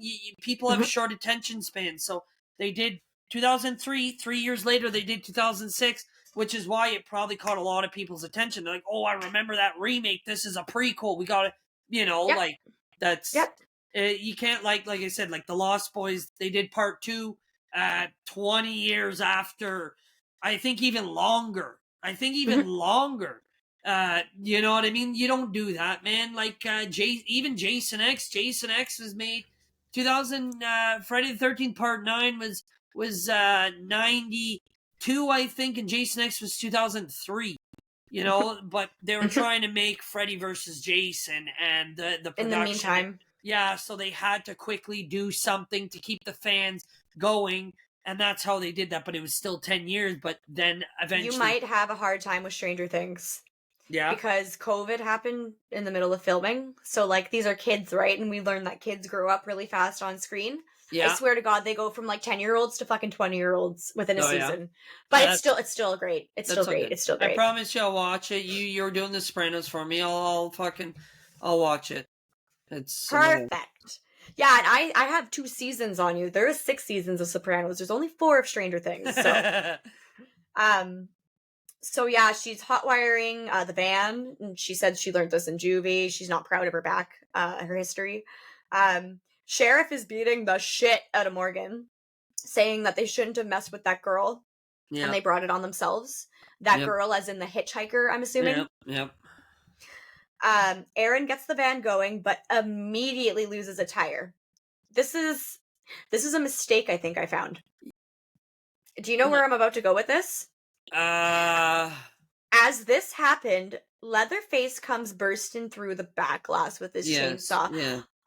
Wasn't this back glass broken because the girl shot herself? Oh, yeah, but you know what? It wasn't broken completely. There was a hole. And then it was still there. And then I think what happens was he put his chainsaw through the hole. The hole? And broke the rest of it. I think that's what happened. Okay. But the one thing about it, though, is that van scene, we never seen anyone take the fucking bolts off that tire. That's true, too. That's true too, and We that's never obviously what happened because that tire just literally like rolled off. Yeah, we yeah, never seen that happen. So, that's true. That's a good what's his point. name? Andy had a tire iron, right? And we never seen him use it. So I'm kind of confused at what happened there because he had a Mm. tire iron, right? So the And I tire don't iron, think it would be that little kid because that little kid seems to be no, working in our gang's yeah. favor. So now that you brought that up, now that I'm thinking about it, the tire fell off. Andy had a tire iron, but we never seen him use it on the tire, and we never seen anyone take the tire off. So how did the tire fall off? That's just something that's going to be under investigation, and we'll never find out. One of those things in movies where you're like, You got me "Hey, there. hey, yeah, You I got don't me. remember that." Yeah, yeah, Interesting. So as this is happening, he cut through the back glass. He ends up like he sees the girls obviously push towards the front of the vehicle, so he ends up jumping on the roof. yeah, And he cuts through the roof. Um, he just to say puts a little slit in Aaron Pepper's jacket and exposes some feathers. That's a little glimpse as to yep, what's about to come to her. yeah. He grabs Aaron by the hair, and Pepper doesn't really help Aaron. I think she just kind of escapes the vehicle and runs, and then Leatherface pursues her. Yeah. Because that seems to be what happened. I didn't really see her kind of help No, Aaron so out. yeah, so what happened was so you said when he slices the coat and exposes the feathers, Yeah. that's after. So what happens is No, in the truck, like when he's cutting through the roof, he just to say kind of puts a small slit, and you see a little bit of feathers, and then he grabs. I'm pretty sure he grabs her by the head. Like I think he might actually have like a nice grip on her head. Yes, he does. Yes. And Aaron kind of like sneaks out Yeah. and then goes to run, and then that's when you get your feathers. What a death. Yeah, and then that's the only off-screen kill in this movie, by the way. Yeah, this is the only off-screen kill. Not that I wanted to see another person get fucking butchered because we've already seen enough of that shit, but it's because this moment is supposed to be the moment that Aaron realizes Leatherface is wearing Kemper's face on his face, which is her boyfriend. Yeah. So I was right. That scene in his workshop. You were right. I was right. Yeah. Yeah. I think he was maybe getting prepped to take his face because, like, you see, then you see him in the bathtub. Yeah, and then after you see him in the bathtub, and then after and you said you skipped that scene because you don't like talking about the scene. Yeah. I know that the mask scene is a lot worse in the beginning. Yes. With Matt Bomer. I love that. Well, that's the one we're talking. Like the gore was fucking ramped right up. I love the movie for the gore in that one where he cuts the biker in half, and he's like, Sheriff Hoyt's like, Tommy, this is one of those assholes that fucked with you on the school ground, and he holds him down. And he starts a chainsaw and he just comes right up and he cuts him right in half. Because I remember messaging you when I was writing this, and I was like, it's graphic, but I remember it being worse. Yes. And then, obviously, this one led me to watch the beginning, like, right after the first time I was doing the recap, and I was like, nope, this was the one. This was the one. They're definitely the only, like, Texas Chainsaw Massacre is a very inconsistent franchise, just like Halloween. It's very confusing. Because you have the first one, the second one's supposed to take place after the first one, the 3D one's supposed to take place after the first one, then you have the remake in the beginning that are tied together, you know what I mean? And then you have Leatherface, that's the one with the kids out of the mental hospital. Which one's Matthew McConaughey in? That's The Next Generation. That's a weird one because they visit, that's, you know what, Matthew McConaughey, if you want to watch Matthew McConaughey go absolutely ape shit out of control, that movie is like his performance is unreal because he plays such a Matthew McConaughey.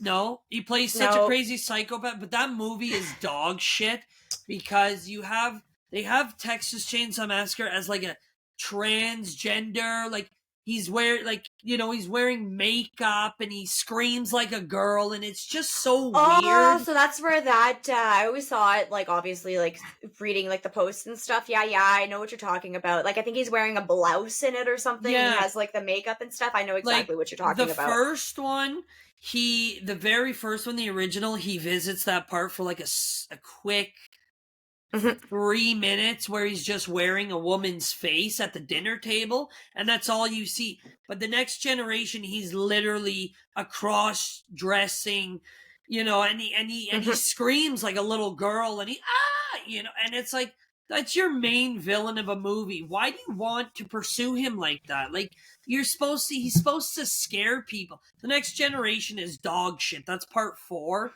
That's dog shit. This whole I probably won't watch it just because of the whole Matthew McConaughey thing.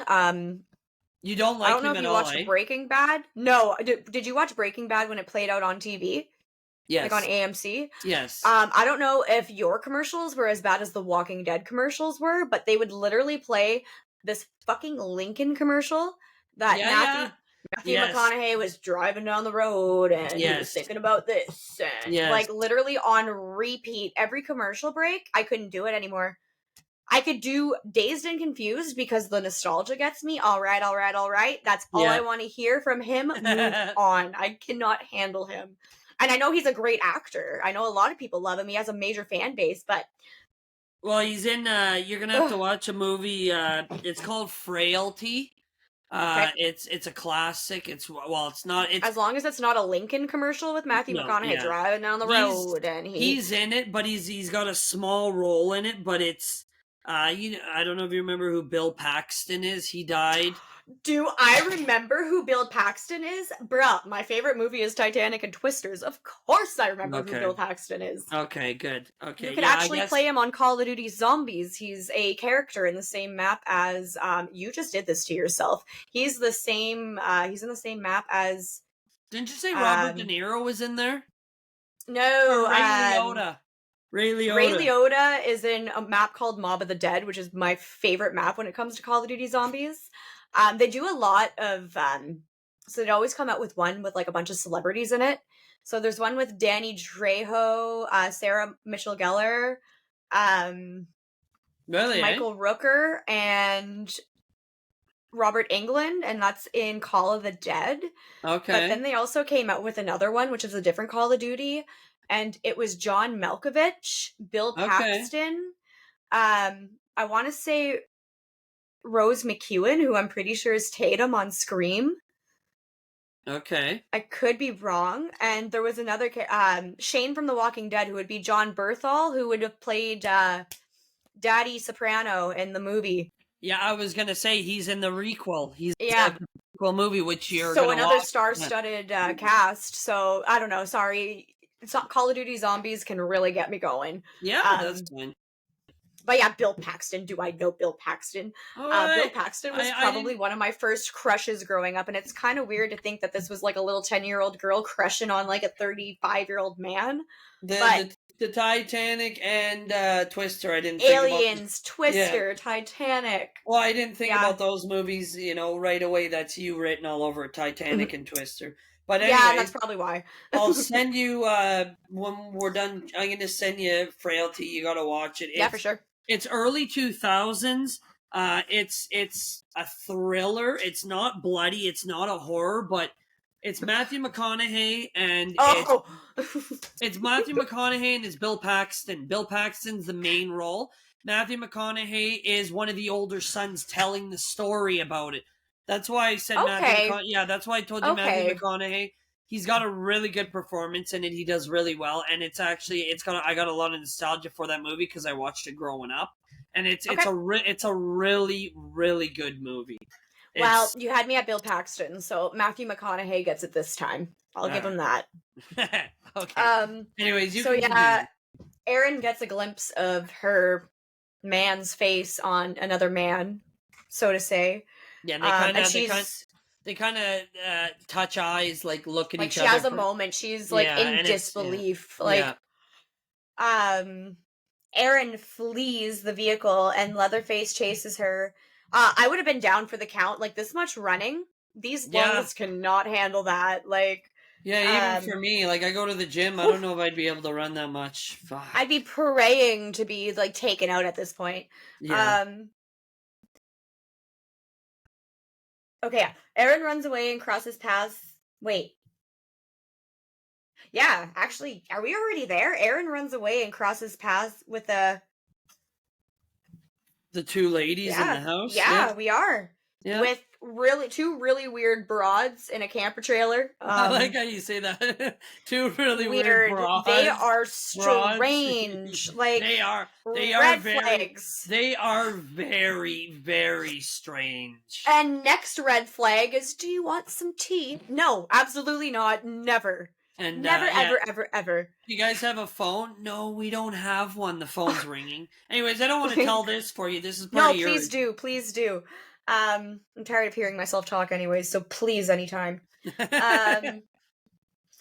So they give her some tea, which is another cliche. It's obviously laced with something, and it shows the lady's true colors if that phone situation didn't just show you that they're lying.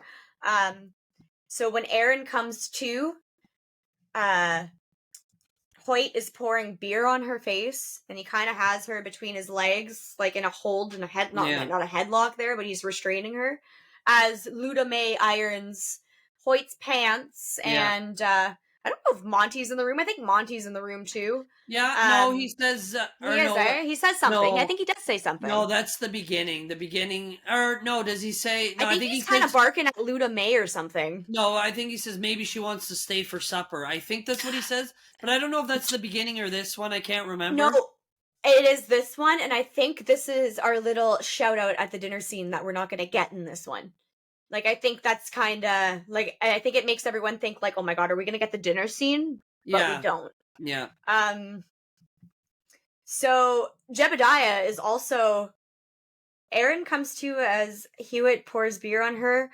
Luda May from the gas station scolds Monty. So yeah, Monty's in the room as Jebediah calls for his grandma.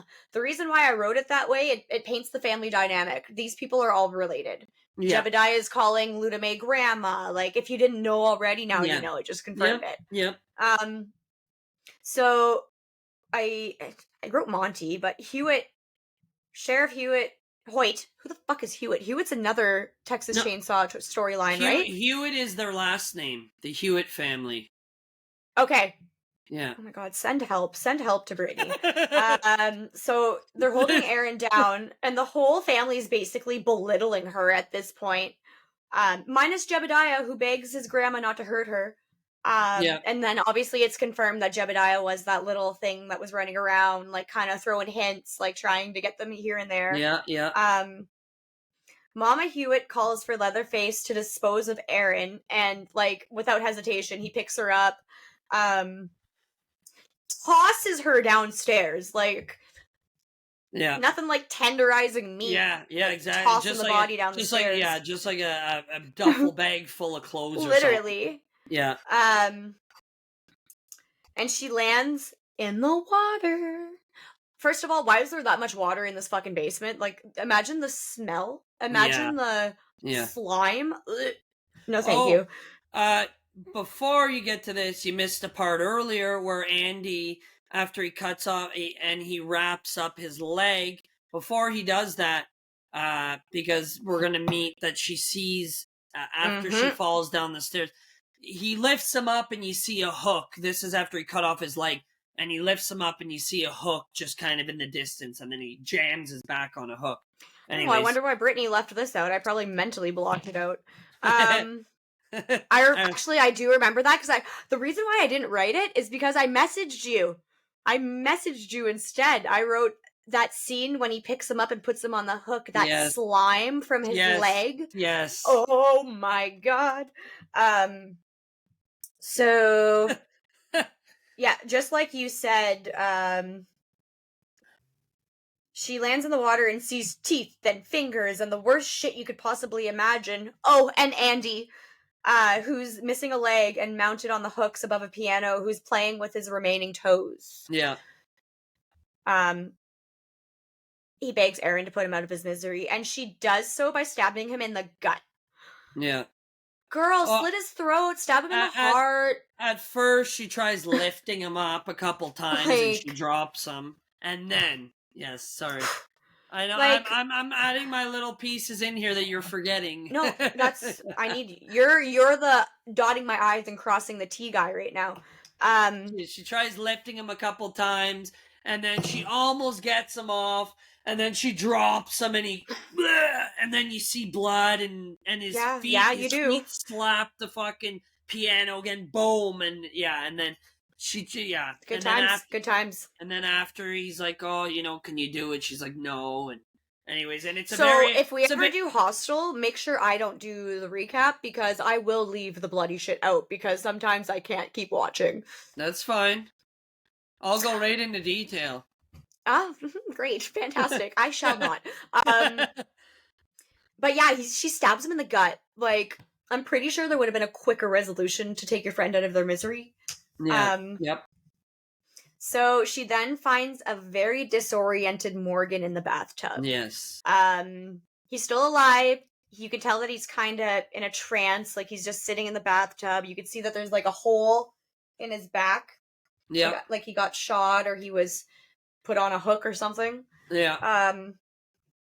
So Jebediah finds them and leads them out of the basement, and Leatherface, he doesn't need security. He's on it. He heard them. He's looking through the floor, I remember. That's right. He looks through the floor. There's a crack in the floor, and you see him, and just big boom, and he gets right on the floor, and he's looking through the floor. That's the one complaint I have about this movie. There's so many eye and hole shots. I don't even know whose eye is whose anymore. Yeah. Like, there's a lot of peeping eyes and holes. Yeah. They ran through a tunnel system. Question mark? It's kind not like a tunnel system. Yeah, it's like a crawl space. Yeah, it's like a crawl space. Okay. And the side of the house where there's no insulation, and it's just like an extra layer of. Yeah, it's like a crawl space, I guess. Yeah.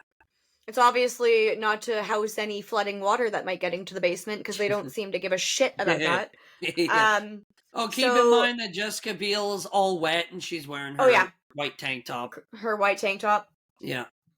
We forgot to mention this, but like the house shot when we first see the house and Jessica Biel walks up to it, it's like a picture image from the original when you see the ass, the grass, the girl's ass.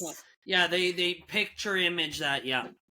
I'm pretty sure they like do this in every reinstallment they do. They try to like do a little ass shot of the girl walking up to the house because I know they do it in the prequel with Jordana Brewster. Yeah, I'm pretty sure they do it again. They do. Yeah, I don't know. I'm pretty sure they do it with Alexandra Daddario and the one that you don't like. I'm pretty sure they have a similar with her little crop top and her belly showing. Yeah, I can't tell you. Like I'm only a big fan of a couple of this franchise. I'm not a fan of all of them. I only watch the remake, the 1974 and the beginning often. I rewatch those once in a while, but I don't rewatch any of the other ones. I've wanted to revisit 2 because 2 is slapstick comedy. I'm gonna watch that one again, but the rest of them, nah. They should make a new one, and they should bring back Andrew Bernarski, and they should do another one, maybe after the beginning, or maybe they should let it die. Anyways, continue. I'm being very controversial with my opinions. I'd like to see another. Not me. I'd love to see a remake or a new one or a continuation of one, but also they should let it die. So, like I said, it's controversial, my opinion, with that, because obviously I'd go see it. But if it's a shitty one, I'd be very disappointed. You're still gonna go see it. I'm still gonna go see it. They escape, and if it's a shitty one, you'll hear about it on here. Yes. They escape into a little shack to try hiding themselves. Morgan's not doing so hot.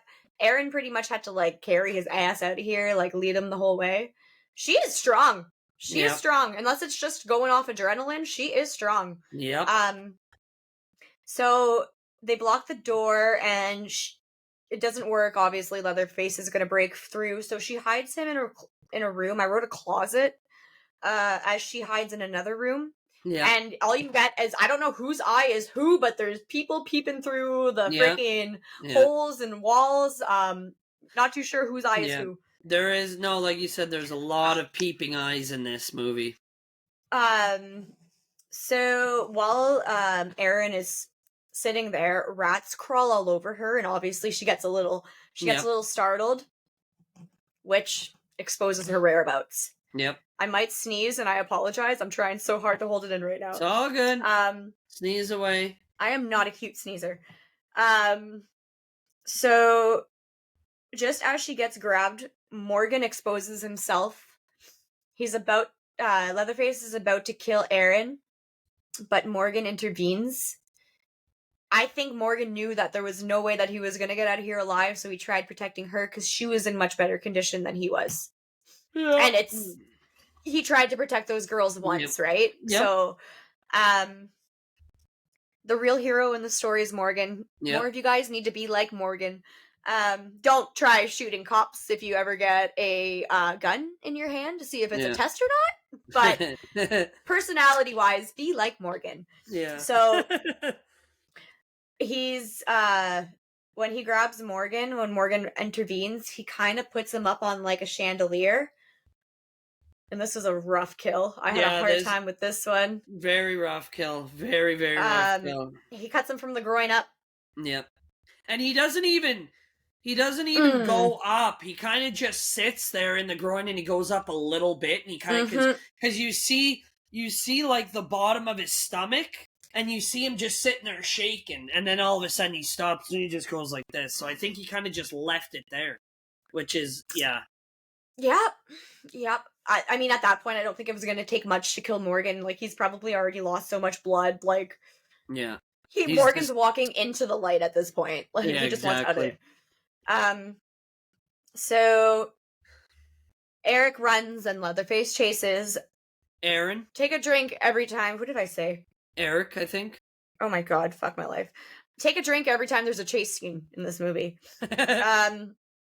Yeah. Take a shot every time you see the forest in this movie. So they run through the forest. Or an eyeball. Fuck, great. No, like a peeping eyeball. Oh yeah, I thought you meant the jar of eyeballs that fell on the floor. No. Take 9 shots when the jar of eyeballs falls on the floor. And then take a shot every time you see a peeping eyeball. Like, I don't... Like, at least, like, define it so I know who's looking at who. Yeah. So they run through the forest, and Leatherface gets caught up in barbed wire. Yeah, I remember that, and he trips over it, and he cuts his leg. Yeah. Yep, he does. Leatherface is about to face some injuries. Yeah. She runs into a meat company facility, which we'll learn more about in the prequel. Yeah. I was going to say the first movie, but that's not proper. Why are they eating people when there's this many cows, chickens, and pigs? That's where I wrote that. Yeah. So this is obviously where we get the grand finale, the big battle. So we think. Leatherface and her battle it out, and she dances with death about 7 different times, but then hides in a meat freezer full of hanging cows. So she's dodging hooks. Leatherface is this far away from her. Like, she's giving it her all. She wants to live, this girl. Yep.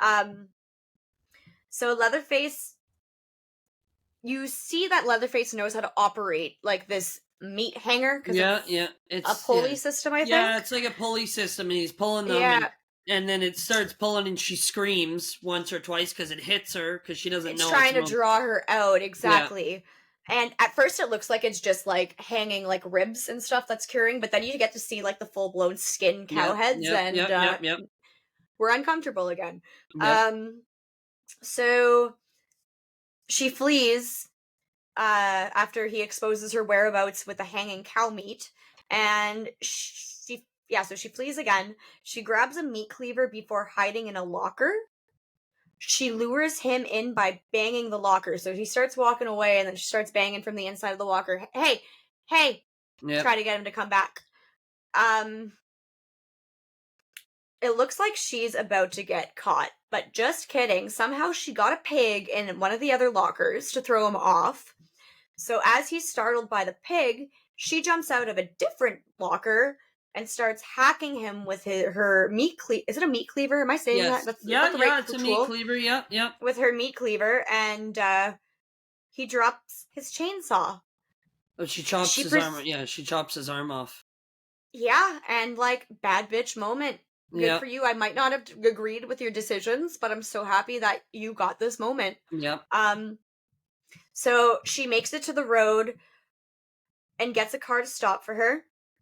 She's successful, and when he drives towards where she just came from, she freaks right out. She Like, does. It's like an image of the hitchhiker. It's the it's exact same literally thing. Yeah, you're going the the wrong way. exact Yeah, same thing. yeah, The hitchhiker that we got to meet at the beginning of the film is much more raspy.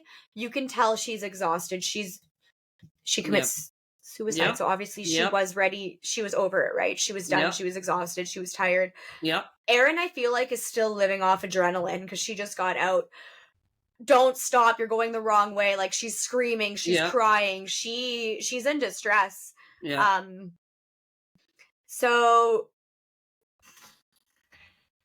yeah, she repeats what the hitchhiker from the beginning was saying, is what I wrote. And he still decides to stop and find help at the gas station. yeah. The gas station. The gas station. So Erin sees Luda May and Hoyt talking. They're talking to the trucker. Well, I never said this earlier, but one of the girls in the trailer, her name was Henrietta. She's watching the baby. And I also forgot to mention that there was a baby in the trailer Yes. that they were at earlier. And she says that's not your baby. You stole her. She freaks out when she's in the trailer. Yeah, she does. Yeah. And then and then the phone rings and she's like, "You turn it down. He's gonna hear the phone. He's gonna hear the phone." And she's like, "He won't come around here. Skin disease. The little boy, he just wants to be left alone." Yeah. Yep. Anyways, and absolutely. and then the baby starts crying, and then she's like, "That's not your baby. Your you baby stole her." Yeah. So, was this the hitchhiker's baby? Well, you could. Excuse me. You can see in that picture that Morgan pulls out of the car that you see the girl, you see the baby. The baby, that's like her sister or something, her little brother or something. It wasn't her baby, but it was the family's baby. But it's a family member. Yeah. Got it. And got it. When she gets that, it's a trucker that pulls over to pick her up, and she gets in the transport. It is. Yeah. It is. Yep. As Henrietta walks outside. So Henrietta's watching the baby. She walks outside, and Erin sneaks the baby out. I think they're in a restaurant at this point. Like, the gas station has, like, if you want to call it a restaurant, the rotten food stop. Yeah. So she ends up placing her not in the transport, into the sheriff's car. Yeah. Erin begins to hotwire the sheriff's car, and Hoyt tries to stop her. She runs him over repeatedly.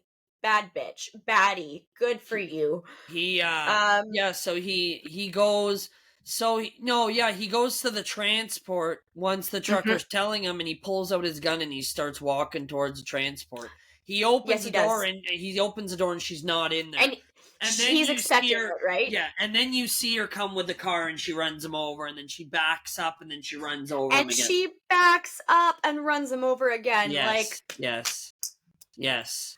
Good for you, Erin. And you see the baby sitting on the seat right next to her. Yep. So, as she's driving away with the baby and Hoyt's left on the ground, you see an awkward Leatherface try to, like, skim the car with the one arm that he has left with his chainsaw. Yep. Just doing a little dance, like in the first movie, but obviously he's missing a limb.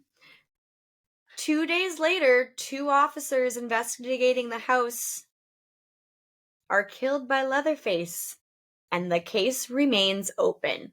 So we end the movie where we started off. There, from the beginning, so, exactly. And then you see a little image, and it says, "This is the only known footage we got of the man they call Leatherface," and it shows a little image of him at the end, because he's like, the cop goes in, he's like, "What's this room?" And then he lifts it up, and then you hear, "Ah!" Exactly. And then the camera Because at the beginning of the movie, I think you only really get as far as the nails on the wall. Yeah. And I think that's kind of when we get to to be introduced to our gang. Yeah. And then right here, it's from the nails on the wall onwards, so he actually gets into the water. I'm pretty sure he does a little bit of a look around, and just as the cop realizes what kind of an atmosphere he's in, It's too late. Yeah. Yep. So overall notes, the hitchhiker gun scene ruins Sweet Home Alabama for me. They want to hear Leonard Skinnard's Freebird at the concert they are attending, but it doesn't come out until a year later. What, you mean the movie? The song. The song comes out a year after the movie? Yeah, really? That was one of the trivia notes that I got. Yeah. Oh, so wow. Oh, that's interesting. Pretend I actually know what year the movie is being portrayed as. I wrote that little kid Jebediah, though. Why didn't she save him too? Do you think it was too risky? Yeah. He probably wasn't really around, eh? Well, no, we don't really see him at the end either. We don't see him in the meat or the gas station. We don't really see him there either. So because there's the scene. There's the scene where Jebediah bites Leatherface. I don't know. Yes. Is that when Morgan and Aaron are trying to escape upstairs? Yes, and then he bites. I literally had that written down, but I didn't say it because I thought it was not going to be needed. But I'm so happy that you decided to say it. I remember those little. Yeah, he hits him and he kind of pushes him away, and I think that's the last time we see the little boy. Really, he doesn't get killed or anything, but he's just not needed in the story anymore. Yeah. Because we want Erin to be an independent woman and fight her own battles after this point. Yes. So production trivia, written by Toby Hooper, who directed the original films. Yep. And also has writing credits on all the films in the franchise, among other missed credits on films in the franchise. So his name's on the majority of the products. Well, yeah, it makes sense. It's like anytime you remake a movie, you have to nominate. You have to give credit to the. It's like John Carpenter. Carpenter's name is nominated. To say that. His name is nominated in every single Halloween. Wes Craven. Yeah, and Wes Craven. It's right. Yeah, your name has to be on it. Directed by Marcus Nipsel, who would go on to direct a Bone Thugs and Harmony music video, the Friday the 13th remake. Yes. Conan the Barbarian. Among other projects. He did the final Friday the 13th remake. Yeah, I remember that. So this would be Dunes, eh? This would be the company Dunes or something. I forget the whole name. Well, I'm not sure. What do you mean? Is it Michael Bay's company? Yes. Like, do you know? Okay. Well, Michael Bay is a part of the Friday the 13th remake. Guess what I was just about to get to. Produced by Michael Bay. Yeah. Who has produced Armageddon, my favorite. I have a lot of favorites, as you will come to learn. That's all good. I got a lot of favorites too. Transformers. The Transformers. Yeah. He directed that. That was actually the next one on the list. A Quiet Place. Yeah. The Purge. The Hitcher remake. Among others. Michael Bay obviously has some pretty legendary credentials. No, he's got some good movies under his resume for sure. I'm pretty sure he's the guy behind Pearl Harbor, and I love that movie as well. Okay. I'm pretty sure it's Michael Bay. So the body count's 8. Okay. This is the thing that this is my last trivia point, and this is probably the one that I was most interested in. In 2002, Marilyn Manson was announced as the composer for the project. He later had to bow out due to conflicting schedules. Can you imagine if Marilyn Manson would have had a piece to this? Yeah, wow. No shit, eh? That would have been so eerie. Yeah, so eerie. Shit. But would it have ruined the 70s atmosphere? Because, like, I love Marilyn Manson. I'm a rock and roll girl, right? So, obviously I love his shit. But Leonard Skinnard, Led Zeppelin, like, things that would have been popular in that era. Yeah, Marilyn Manson. I think as much as I love Marilyn Manson as well myself, I think Marilyn Manson. It would have been a little bit out of place. Yeah, it would have been. It would have been for sure, just because of the time that the movie took place. Now, we were talking about 9 Inch Nails in our last music video, our last podcast for Final Destination. That's appropriate. 9 Inch Nails was very 2000s, very late 90s. Obviously, this movie was released in the 2003, but it's set in a different timeline, so you kind of have to stay faithful. the gas station that they use in the remake is pretty much identical to the one in the original. I almost want to say if it's the same one. That's something that the scene where they are wrapping up the body was all ad-libbed by R. Lee Ermey. I'm really not surprised. Yeah. I'm really not surprised. I'm actually kind of excited to do. I know that the prequel is on this list that we're working on. Now that we've discussed this, I have a feeling that he's going to be under our microscope a little bit more, and I feel like we're going to be the complete opposite from disappointed going into it, because we just dissected his acting on this, and like, he made the movie. He made the movie to the point where we think that the reason why they made the second movie was because of him. So I'm kind of excited going into it. Like I said before, his performance, like, he's so terrifying. He's the main villain of this movie. His performance was like I said, it's like Tony Todd's in Candyman. Yes. It's one of the most bone-chilling performances of all time in horror history. Here's another trivia thing I got. Gunnar Hansen, who played Leatherface in the original movie in 1974, was asked to play the truck driver at the end of this movie. Shut up! That's pretty cool. That's pretty neat. It does not say if he did. Okay. It just says that. I'm just grabbing some quick, some quick trivia just to make it. Does Ice Nine Kills have a song about this movie? Of course they do. It's called Savages, and they opened it. They used that song to open up the concert that we went to in August, and they had Leatherface on stage. So that was pretty badass. Yeah, that's cool. As Jeff hits me and goes, "What movie is that?" Oh my god, I could have just walked away and left it in the crowd. Are you kidding me right now? Like, are you kidding me right now? I don't want to be seen with you if you're asking me these kind of questions, but no, it's called Savages. I think they might even have a secondary song for this franchise, but I might be thinking of Friday the 13th. Here's another one. Katie Holmes was supposed to be considered for the role of Erin. No thanks. For a role of Erin. She's too innocent. Here's another Jessica Biel was perfect. Yes, Jessica Biel was perfect. Near the start of the film, when the first kid has been captured by Leatherface and they're in the basement, the decapitated head on a table beside Leatherface is that of Henry Knowles, film critic and gossip monger of Ain't. Oh, that's not really. So was that like a jab? I guess because he's maybe a film critic. Was that like a little snide? Like, I guess so. Yeah. Huh. That's kind of funny. Continuity mistake. Okay. When Aaron and Pepper are trying to hotwire the van, the window is rolled down. After Aaron starts the van and twists the wires together, the window is rolled up. Yeah, and they don't make no electric windows back then, so that couldn't have been just a malfunction.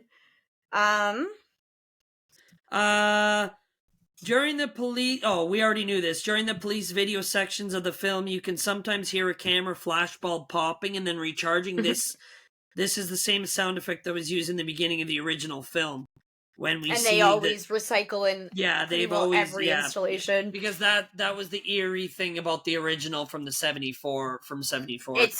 It's the Jason's right? That's the little... same, yeah. It's the exact same thing.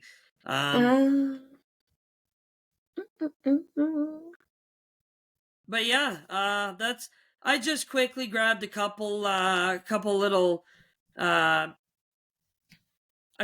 trivia things. I was just searching quickly. There are a couple things just to, add to the episode. Totally.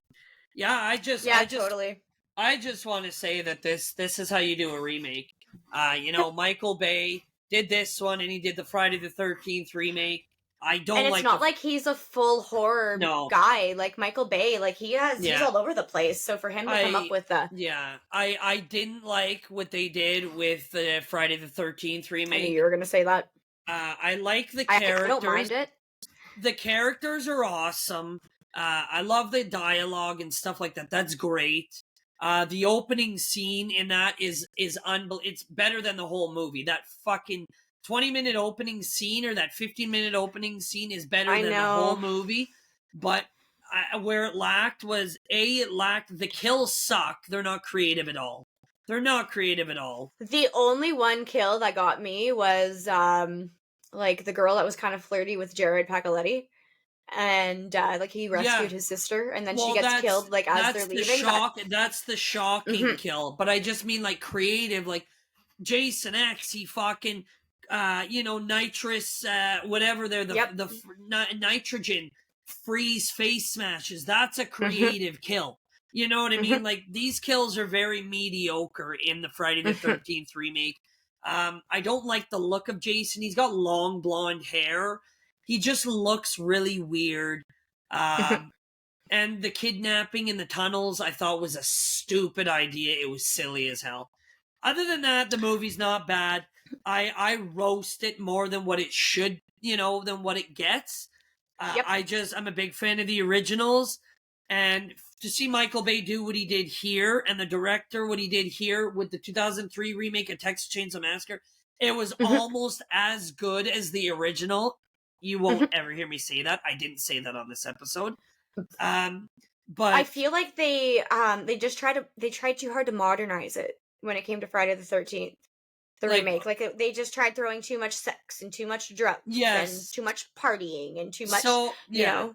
Yeah, well, see, so I understand the thing is remakes are supposed to be, they're not supposed to be shot, repeat from the original. It's supposed to be the original idea with a couple little things extra added to it to make it a little different. You're channeling your Billy and Stu right now, the rule book. Yeah, well, there you go. Yep. See that? This is this is why. Please refer to episode 3 or 4. I can't remember off the top of my head which one Scream was, but we go over the rules. I think it's episode 3. Yeah, but yeah, I think so too. No, thanks for pointing that out. This is why we're partners. I got you. This is why you're here. And I do want to apologize for my all over the place recap. I'm having a really hard time. It's either going to be an hour or 3 hours with me. So I'm trying to find that like middle where we cover everything and only leave out the shit that doesn't matter. But I find when I leave out the shit that doesn't matter, it matters. Well, like, you know what I mean? When you leave shit out that doesn't matter, or you come in and behind me. Yes, as long as I've seen it, which I've probably seen every movie. And I think we'll be okay then. Yes, I've seen. And obviously, too, like if you guys think that like we haven't watched these movies, that's a lie. Like we make sure that we both watch these movies to discuss this with you. Yes, before we recap. Some we've seen more than others. A lot of her movies are my favorite movies. I can't say a lot of my movies are her favorite movies, but she's seen all of them more than once. Scream was, I think, our only overlapping one when it came to horror movies. I think it was just Scream. I don't know. Jeepers Creepers was definitely on mine. I don't know where it stood on yours. But Jeepers Creepers is probably in my top 20. Okay. But we're not going to visit that. If you have it on yours, I'll just replace it. But I'm also not just like a horror stan. I'm a movie stan. So like Sean's a horror stan. He loves his horror movies, right? He loves the other movies too. I do. But he is more horror. Yeah. I'm more action. And when I feel like being tough, I'll put on a horror movie and then I'll regret it for 4 days later. But now I have someone to talk to about it, so it's perfect. No, I do. I do enjoy a comedy every once in a while. I do enjoy an action every once in a while, but yeah, let's face it. On my days off, if I'm sitting in the house watching, like I watched The Breakfast Club today because it was 39 years that it had been released, but that's a classic to me. That's I hold that in my heart like crazy. But much that we actually thought of the idea. We're going to take a quick break from horror when we're done summing up this this once list this that we're working top on. 10's done, We've had a lot of good feedback whenever we cover the old classics. So we're going to take a break from horror and we're going to discuss my 5 top nostalgic / classical movies and his top 5 nostalgic and classic. So what we mean by nostalgic and classic, it's anything that's either filmed between the 60s to the 80s or anything that's in like back in the day, set back in the day. Yeah. So it makes it feel like that nostalgic vibe. Yeah. So my example of that would be Fried Green Tomatoes. Yeah. I feel like it's filmed in the late 90s, but it goes back to like the 50s. Yes. So Okay. I would classify that in there. You're probably wondering if we're ever going to do Jurassic Park one day. Yes, we will. So we're going to take a break from horror. We're going to do some nostalgia shit. And then we're going to go back to horror. We're going to finish our favorite movies. And then Yep. we're probably going to put a pause on that and do our favorite action movies. Yes. Which again, it has a little bit of nostalgia. It has, we're going to probably talk about Predator. We're probably going to talk about Twister and Armageddon. We Yeah. already spoke about that briefly in this Yes. video. And it's gonna be they're gonna be like, so for our horror, obviously this is horror based, so our list of horror movies are longer. We're doing top 10, so we're doing 20 horror. Yes. But our action and our nostalgic classics are only gonna be 10. It's gonna be 5 each. Yep. You know, so it's gonna be a smaller list. It's just gonna kind of mix it up a little bit because I'm mostly horror, but I do love my Goodfellas. I love my mafia movies, Goodfellas, Scarface. Exactly. Terminator 2 is my favorite action film of all time. I have to talk about that one because I watched Arnold Schwarzenegger growing up. My whole childhood life was Arnold Schwarzenegger. I've seen every movie he's ever done when 100%. From like 4 years old till I was 10. That's all I watched. Every movie with him in it. And I repeatedly watched Terminator 2 repeatedly when I was between the ages of 5 and 10. So that would we don't want anyone to be confused later on if you see a non-horror feature. This is the Sean and Brittany project, right? So it's a project. You might see some normal things, you might see some weird things. We know that later on down the line, we're going to end up doing a series. We're going to do worse sequels. We're going to do worse remakes. We're going to do worse horror franchises because that's one that I really want to visit because I want to talk about the Wrong Turn franchise because I know it's got its weird fan base out there. But as I'm going to say, because we're on a cannibal topic because we're talking about Texas Chainsaw Massacre, Wrong Turn is the worst franchise ever made. The first one is awesome. It's nothing crazy. It's a 3.5 out of 5 star. It's a good movie with serious actors. You got Eliza Dushku, Desmond Harrington. You got good actors in it. It's really serious. The Kevin Zegler and what's her name from Cry Wolf? You also got we were talking about it last week. Yeah, from Cry Wolf. Yeah, she's in Cry Wolf, and then they play together on Dawn of the Dead. The remake also. Jeremy Sisto. Like, the first one is, it's practical effects. It's a good movie.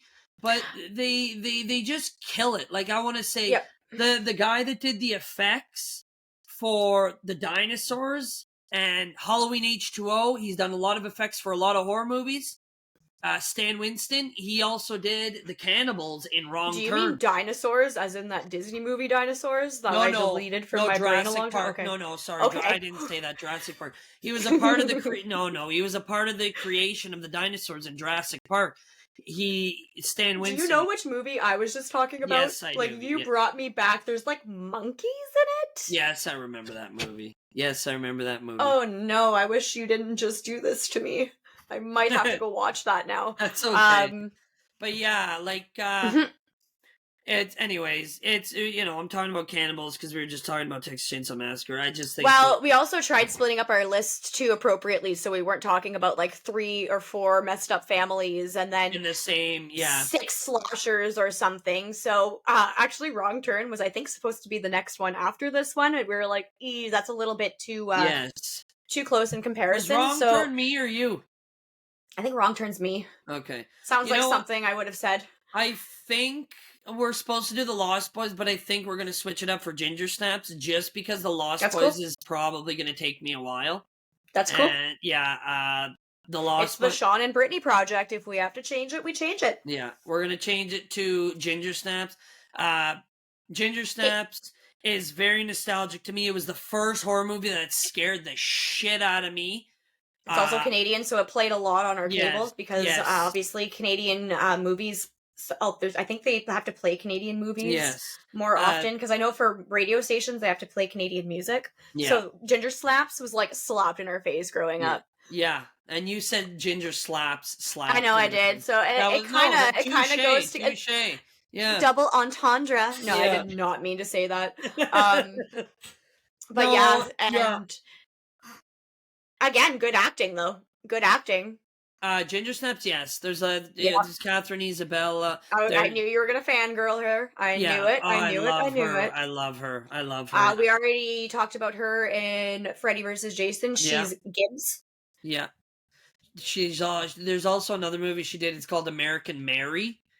Yep. She's a plastic She's surgeon. pregnant in that? Okay, no. No, I was no, thinking she's of a a different one. plastic surgeon, but she's a stripper, and it's actually, it's very uh sex appealing to her. You see her half naked and shit like that. It's a weird movie, but it's not bad. She's also in See No Evil 2 with Kane, Okay. from WWE. That's another franchise that that isn't really talked about a lot. I'm pretty sure They you made only us watch the first one in grade 8. I probably did. They did 2 movies. He did 2 movies, and it's both produced by WWE. And Kane is a terrifying actor in WWE. He also plays a killer very well. Okay. I'm glad that if you want to visit these, I do enjoy them. We'll probably talk about them because those are the example of movies where they did 2 of them and they didn't ruin it. It's too good. It's a good 2 one and done punch, and that's it. And they didn't milk the shit out of them. Yeah, it's a one and done punch, and that's it. Makes And sense. it's they're decent, but Yep. yeah, I don't want to venture off too much, but yeah, Texas Chainsaw Massacre 2003 2 remake. hours. I'm proud. Like I said, it's a very good remake. It's disgusting. Sometimes it could be more of a favorite of mine than the original. Sometimes, if you get me on the right day, but the original is, like I said, it's just the original has something that a lot of movies don't have, and it's just the way it was shot. Yep. It was shot very cheap, but it was a good cheap because it looks grimy, grindhouse, and it's very like bone chilling, just the way everything about it, right? But Jessica Biel, I feel like just came out of Seventh Heaven, so to see her back then, probably to see her going into a freaking movie like this, it's probably like, what the hell? Like, when I think horror movie, I know that there's a lot of better movies. I know there's a lot of worse movies. There's a lot of movies that came before. There's a lot of movies that came after. But when you say the word horror movie, I think of this movie because it was my first. It was my first where it wasn't like, oh, this is kind of silly, or, oh, like, this is goofy. Like, where, like, the older ones that, like, my dad would make me watch. Again, they're nostalgic. They're the originals. They're the ones that made this happen. Yep.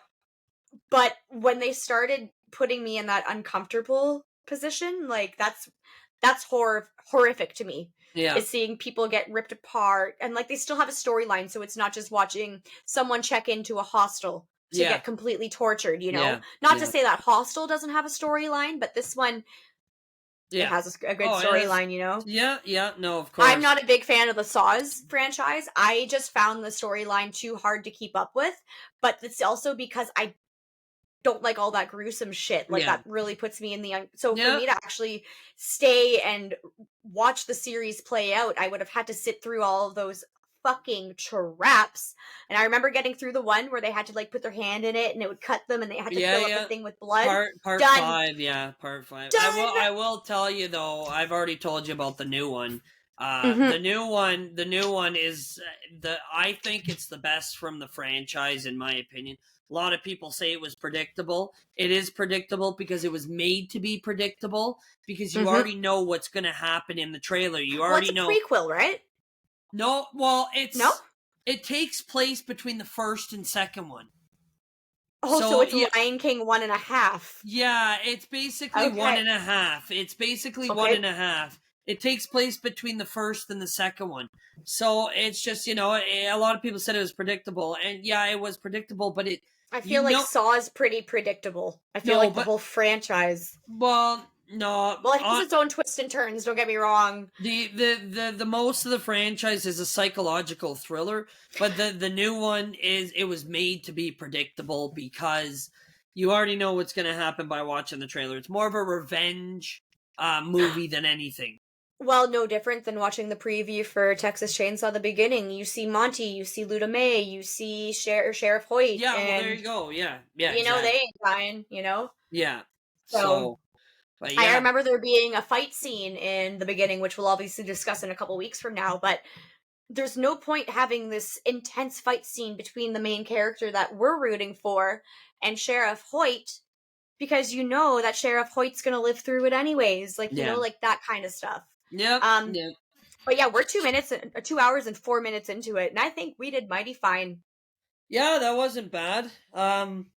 So ginger snaps, Yeah. I'm okay, not gonna say a date yet, just no because like problemo. we did agree on a certain date, but I just Yep. anything can happen. I'll Whenever let, we plan, it doesn't work out, so we're gonna touch base with each other that said date the morning of yep. and go from there. I'm gonna try and get it done, because it's just another reason for me to watch Ginger Snaps again. And I just watched it like a month ago, Sorry, not even. rocks. Sorry. But no, yeah. So one more time, Texas Chainsaw Massacre 2003 remake. I hope you guys are enjoying our episodes. They're getting better. They're gonna be getting a lot better once I get better. I'm gonna get a better computer system. I'm gonna start featuring video clips from movies in our episodes, and yeah, this is the I'll probably best. get a little email address set up so you guys can send us inquiries, tell us Yeah, what you and like, tell yeah, us what you yeah. don't like, And that kind of yeah, stuff. there's gonna be like okay, the first 5 people that can Yep. I don't know, that subscribe, will send them a private movie review ranking for the first 5 people that We just have a stuff. little Yeah, horror movie map. Oh my god, Brittany. It's time to go. A little puzzle. It has a bunch of like 100 movies on it. It's probably not 100. I'm probably being dramatic. But we have that as a giveaway. We just haven't figured out how we're doing it. yeah. Um We're So also just keep your eyes peeled yeah. for the near future. This bitch needs to get better at updating the Facebook profile. Blame me. It's me. I'm the problem. Um, Another we're thing working on it. yeah, We're working on it. another thing we're gonna do is, I think, we're gonna be getting together in person, and Yes, we are. we're gonna be having a night where we have a few drinks and we film an episode together in the same room. Sorry That for in advanced. Sorry in advanced. that is going to be a special edition episode where certain people will only get it if they let's say donate $5 or something. The people that donate $5 get to see it. It's just gonna be we're gonna be doing little Once we things figure it like, out, yeah. you'll be the first to know, guys. Yes, once we Permitting figure it that out. Brittany actually updates the Facebook page. But yeah, Yeah, that was good. keep in mind, guys, we're doing this for fun. We love doing it. We're having a Yeah, blast doing it, but we also both work full-time jobs. yeah, One of us works out of town. Um, yeah, yeah. So so it's try tough. we're trying to get it together every second Tuesday. Sometimes things happen, but for the most Exactly. part, every second Tuesday. Like I said, last week we couldn't get it because Yep. we were both sick. Yep. But now we're back. This is going to be uploaded on Tuesday. Hmm. And then we're going to try and keep it consistent every second Tuesday. Something happens, maybe we'll end up filming 2 at once, Hmm. two one day after another, and then releasing them Hmm. both on the same Tuesday, a double feature to make up for the last one that we Maybe if missed. we get quicker at this, we will be filming 2 at once. Yeah, Like you, once we get quicker the at more we this. do it, the better we get. So we thank you Yes. guys for giving us the opportunity to get better. Yeah. So Yes. Thank you all for tuning in. Actually, I do want to share. I also have this on VHS, actually, in my room here, and it's wrapped in Saran wrap. One sec. oh my god, you would.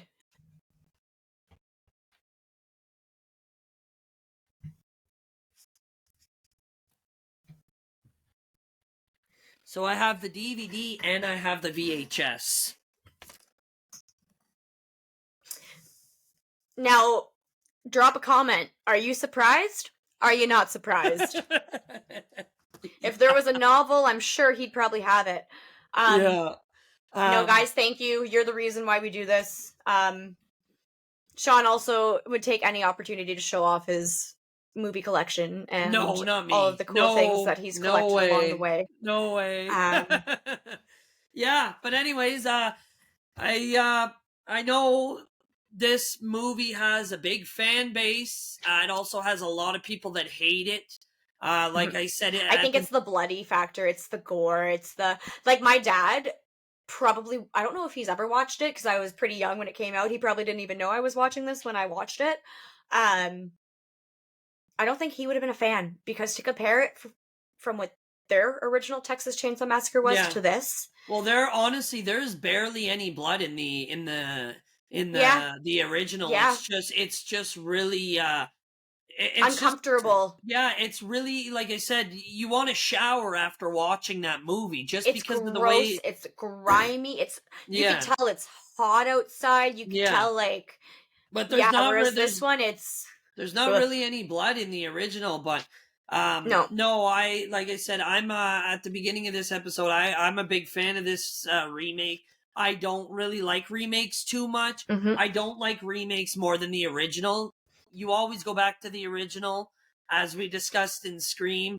You You still have can't. your VHS in your hand or your Yep. DVD? It says Yes. based on a true story on that shit too, right? Uh, Is it this one that they advertised as based on a true story? inspired by true story. So I want to visit this for a second. So a lot of movies are slightly based. This is slightly based. Mm-hmm. They Hollywooded it up. The original from '74. It's slightly based. There was a guy named Ed Gain. He used I think he used the, don't quote me, he used a table saw if I'm not mistaken, and he used to cut women's body parts off, and Yes. I think he used to put them on his face. It's slightly based. It's Um, to my knowledge, it was he would make like furniture and stuff out of them. okay right here. So It was like um female genitalia and like really fucking gross shit. Edward Theodore Gain, also known as the Butcher of Plainfield or the Plainfield Ghoul, was an American murderer, suspected serial killer, and body snatcher. Gain's crimes committed around his hometown of Plainfield, Wisconsin, gathered widespread notoriety in 1957 after authorities discovered that he had exhumed corpses from local graveyards and fashioned keepsakes from their bones and skin. Mhm. He also confessed to killing two women, tavern owner Mary Hogan in 1954 and hardware store owner Bernice Warden in 1957. That's what the movie's based on. So like I said, uh He it's likely wasn't running through Texas with a no, chainsaw, it's hacking Hollywood. people apart. Every movie is always Hollywooded it up. It always is. It's not exactly what it, but it's loosely based, So I mean, Hmm. Hmm. you put inspired by You true. could say Jaws is inspired by true events because they had the Jersey Shore shark attacks that kind of resemble. It was a lot. It was before Jaws was filmed, but there's still like an uncanny resemblance to what happened during that attack versus what Yeah, happened in Jaws. But are Steven Spielberg going to go say based on true events to try to yeah. upsell Jaws? That's just it. Correct. It's a big You seller know, when you say inspired by true events. Instantly, people are like, "Oh, and then all of a sudden, Lake right? Placid, I feel like probably could be inspired by true events. I remember they had Primeval. I remember watching Primeval. Yeah, They see, hyped the shit out of Primeval because it was Prime. based on true Yes, events. I'm glad you mentioned that because Gustav or Gustavo the crocodile is a real crocodile in Yep. South Africa, but Mm-hmm. it's Was everything Hollywood. that happened in the movie factual compared to what Yeah, happened in real life? it's Hollywooded it up, right? Exactly. But yeah, yeah, that's Texas Chainsaw Massacre 2003 remake. It's a it's a favorite of mine. It's one of Brittany's all-time favorites. I still love it. I'm Still gonna scares the go. shit out of me, still Uh, makes me feel uncomfortable. I'm gonna go finish watching it when I get off this. Let my episode upload. I do enjoy it, and I watch it every once in a while. It's some of the best cinema. For Jessica Biel or Yeah, for the movie? for both. Okay, just both. clarifying. Just clarifying. Some of the cinematography in this is some of the best cinematography I've seen in a horror movie. It's just some of the scenes with the house and the meat factory and like running through the bush and shit, like the way the camera is sometimes. But yeah. Anyways, you guys have heard us enough babble, but this has been a good episode. I guess we're gonna be babbling more in the near future too, guys. So keep your eyes peeled. We'll be releasing another one shortly. Yeah. All right, Brittany. You have yourself a good night, and we will Bye for real this time? Yes, we'll be in touch. Alrighty, sir. Aye, Captain. Have a good night. I'll talk to you later. Adios. Okay, bye. Bye.